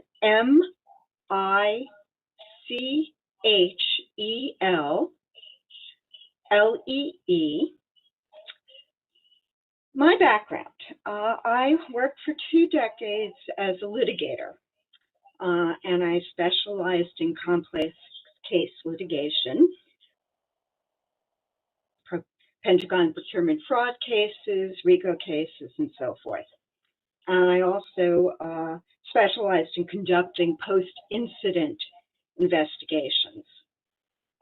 So as you might imagine, when I started going through the PDSAR and other materials I was able to imagine lots of wonderful future litigation and attorneys making a good amount of money from this.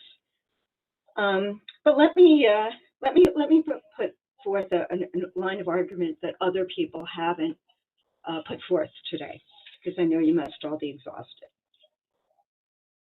And that's the concept of multiple points of failure.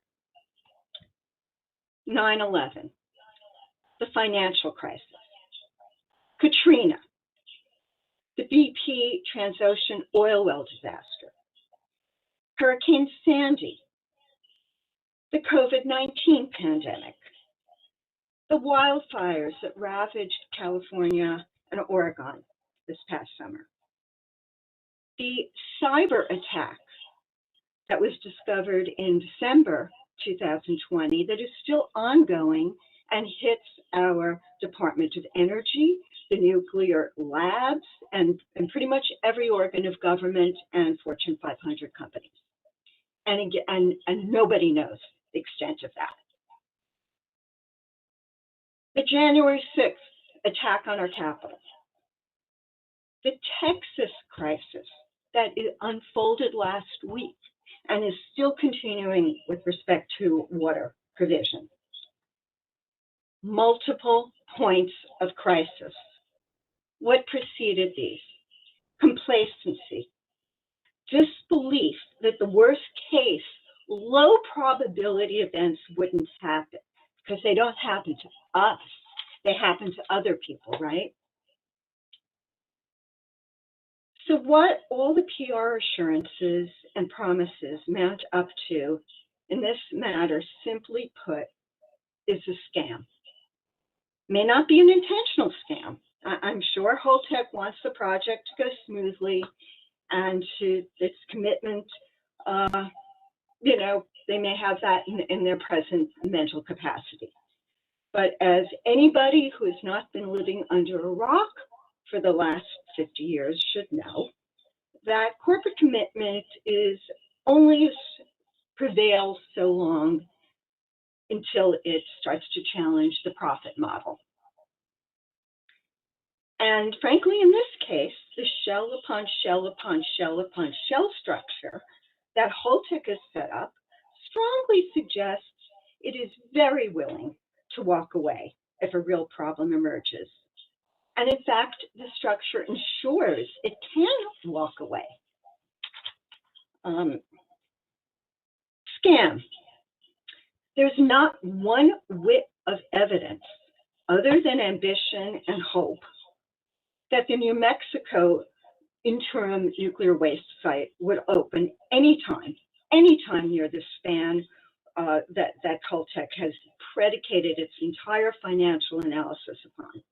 And in fact, it shouldn't, because it's an environmental justice atrocity.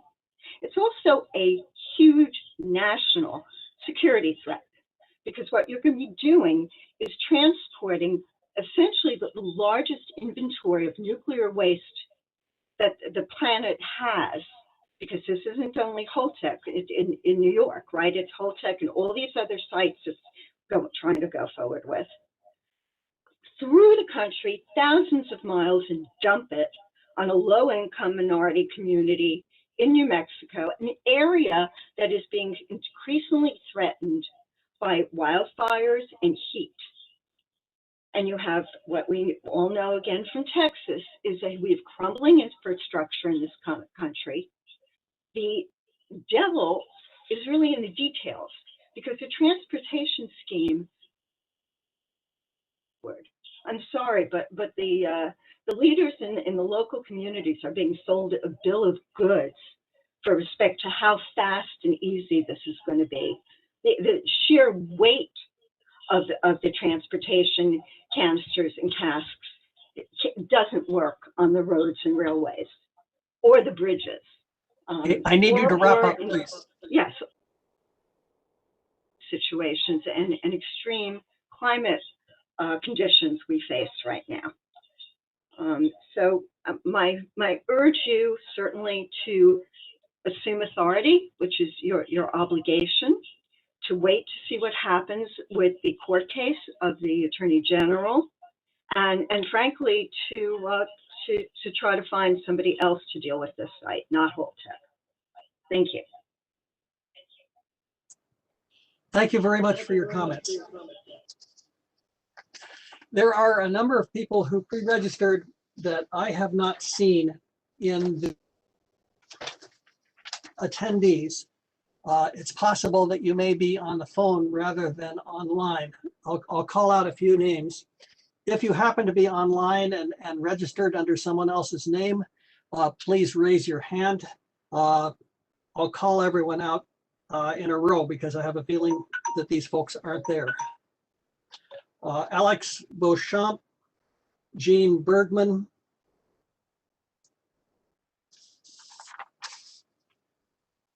Michael Mancuso, Nasir Nicholas,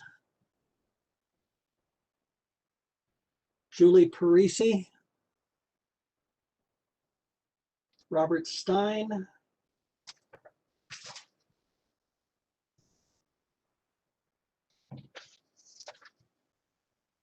Kyle Toth, Diane Turco, Catherine Tussing, Susan Van Dolson, Barbara Warren, Richard Webster. If you are online, please use the raise hand function. If you are on the telephone, please hit *3 now. We have a couple of hands up, Judge Sayre, on the call-in users, but that's it. Okay, please go ahead, caller.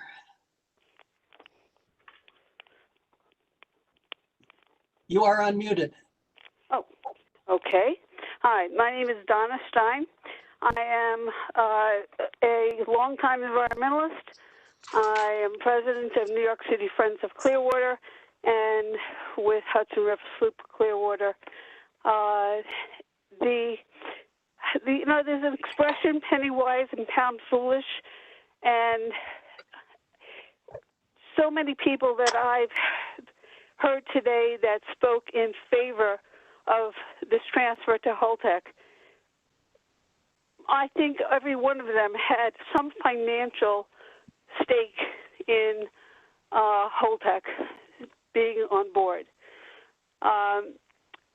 You can't deny that people are going to be inconvenienced by with their job standing, but there is a great movement amongst people who are companies who are going to take over from Holtec's responsibilities, or instead of Holtec's responsibilities.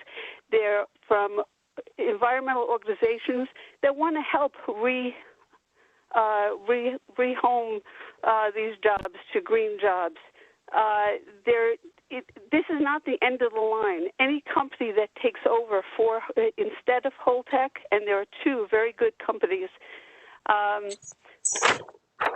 those companies are going to do the same thing. Everybody wants to help the community, but think about the money.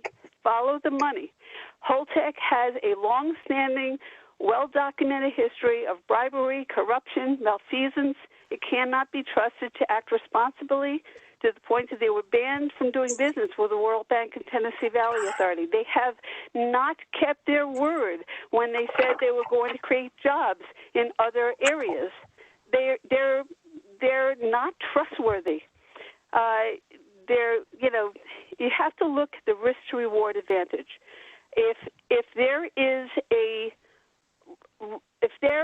the risk of a company like Holtec, who has never had any experience during decommissioning, then think about what damage they can do. The risk is too high. The people need more than jobs. They need their grandchildren and their great-grandchildren to have clean water, clean air, without the risk of radioactivity. and not only in New York, you know, we do this NIMBY thing where we worry about, do we really want, I'm sorry, didn't read a script here. Do we really want our waste to be inflicted in some other area, was transported? We already know that they're full of risks in other areas like San Onofre in California. There's a canister that got stuck midway as it was being loaded into a receiving cask. When that canister got scratched, that was going to increase the corrosion and the leaks many times over. It's just not safe. Orano and Energy Solutions, those are companies that can be considered. They have extensive experience. Holtec doesn't. They have been responsive to community needs. Holtec is not. Please, I firmly object to the unwise license to this unproven company. Please reject Holtec. Thank you for your comments. I see a raised hand next to call-in user number 23 on our screen. Could you please unmute number 23 and I got unmute. You can proceed.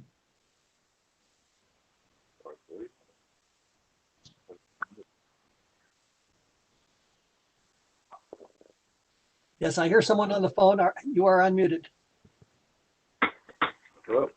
Hi, good evening. My name is Jeff Laughlin, business manager with Operating Engineers Local 137. We cover Westchester, Putnam, and Dutchess counties as operating engineers. We may not be doctors or lawyers, but we are very professional in what we do. We do the job safely. We do it so that the people that we're working for appreciate our value. I happen to be an apprentice engineer on that job back in 1970, and here I am at the twilight of my career some 50 years later, and we have the opportunity to be involved in a project that's been a long time providing economic stability in our area.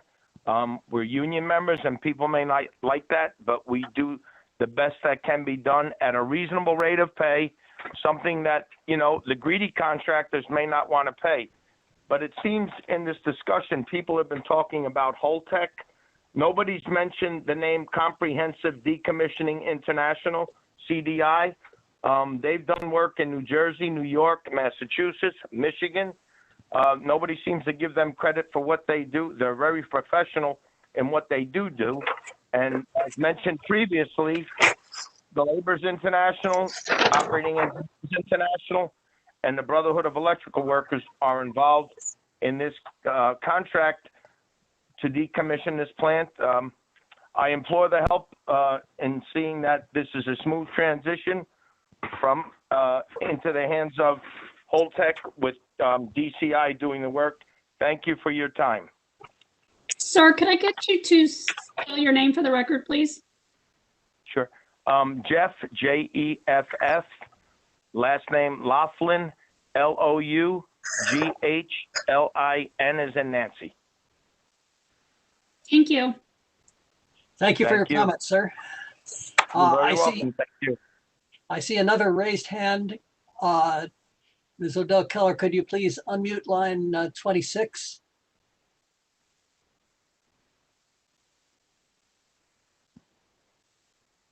They're unmuted. I'm on my phone. Yes. Go ahead. Okay, thank you. This is Gary Hedrick. I'm co-founder of San Clemente Green near the San Onofre Nuclear Power Plant. And I've heard a lot of great comments from people that are concerned about working with Holtec because of our firsthand experience. I just want to echo those feelings and reinforce the idea that this is setting the stage for a national crisis if we go with Holtec. And I want to tell people that Holtec has been unreliable, inconsiderate, irresponsible, especially to their workers, putting them at risk. And profit motivation in this situation is highly inappropriate. I think we have to be realistic about the fact that there is nowhere to take this nuclear waste. We should be looking at solving the problem of the thin canisters and use thick casks the way it's being done in Switzerland at the Zwillag facility. And I would recommend that we focus our attention on long-term solutions and not succumb to the whims of profit-motivated corporations that are enticed by the billions of dollars that have been on reserve. It's way too important to leave it in the hands of for-profit business, and we must really carefully evaluate the NRC because they have let us down several times in ways that it's just fortunate that we haven't had a major disaster here at San Onofre so far. So please think about this problem in the long term. We have nowhere to put the waste, and we need to know how to secure it for the long-term solution. So don't trust the NRC, don't trust Holtec. Let's figure out a better solution. Thank you. Sir, could I get you to spell your last name for the record, please? Yeah, it's Hedrick, Head, H-E-A-D-R-I-C-K, co-founder of San Clemente Green. Thank you. Thank you. Thank you for your comments.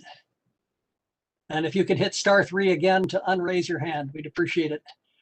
Let's try line 30 one more time to see if we can get a hold of, get through to Tatiana Coleman.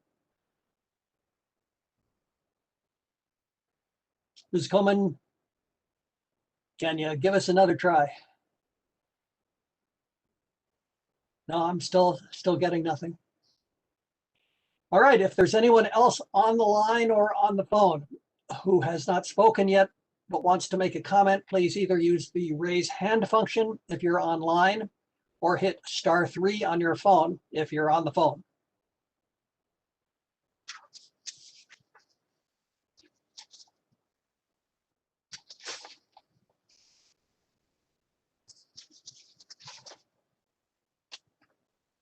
Ms. Odell Keller, do you see any further raised hands? No, Your Honor. I'd like to remind members of the public that there are several other ways to comment, and we can put those up on the screen. We'll display those now, and they're also in the notice of public statement hearing. Please make sure that all comments should reference this case, 19-E-0730. If you could advance the slide to the other ways to comment slide, I'd appreciate it. You can email comments to secretary@dps.ny.gov. You can use US mail to the Secretary of the New York State Public Service Commission at 3 Empire State Plaza, Albany, New York, 12223-1350. You can phone in comments to 1-800-335-2120. And you can post your comments directly into the case file.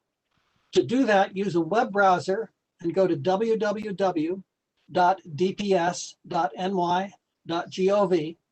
On the home page, click on the blue search button and enter the case number, that's 19-E-0730, into the search by case number box. The page you get will give you access to all public documents filed in the case, and you can post comments by clicking the Post Comments box at the top right of the page. Ms. Odell Keller, do you see any remaining requests for people to speak? I do not, Your Honor. In that case, I'll wrap things up for this public statement hearing. Thank you to everyone for your interest and your comments. Thanks to Commissioners Byrne and Howard, Judge Leary, Ms. Odell Keller, and the rest of the Office of Consumer Services for all your help. This public statement hearing is now concluded. We'll go off the record. Thank you so much. We're off the record. Thank you. Everyone, I hope you have a good remainder of the day. Please stay safe. We'll go ahead and terminate this teleconference now.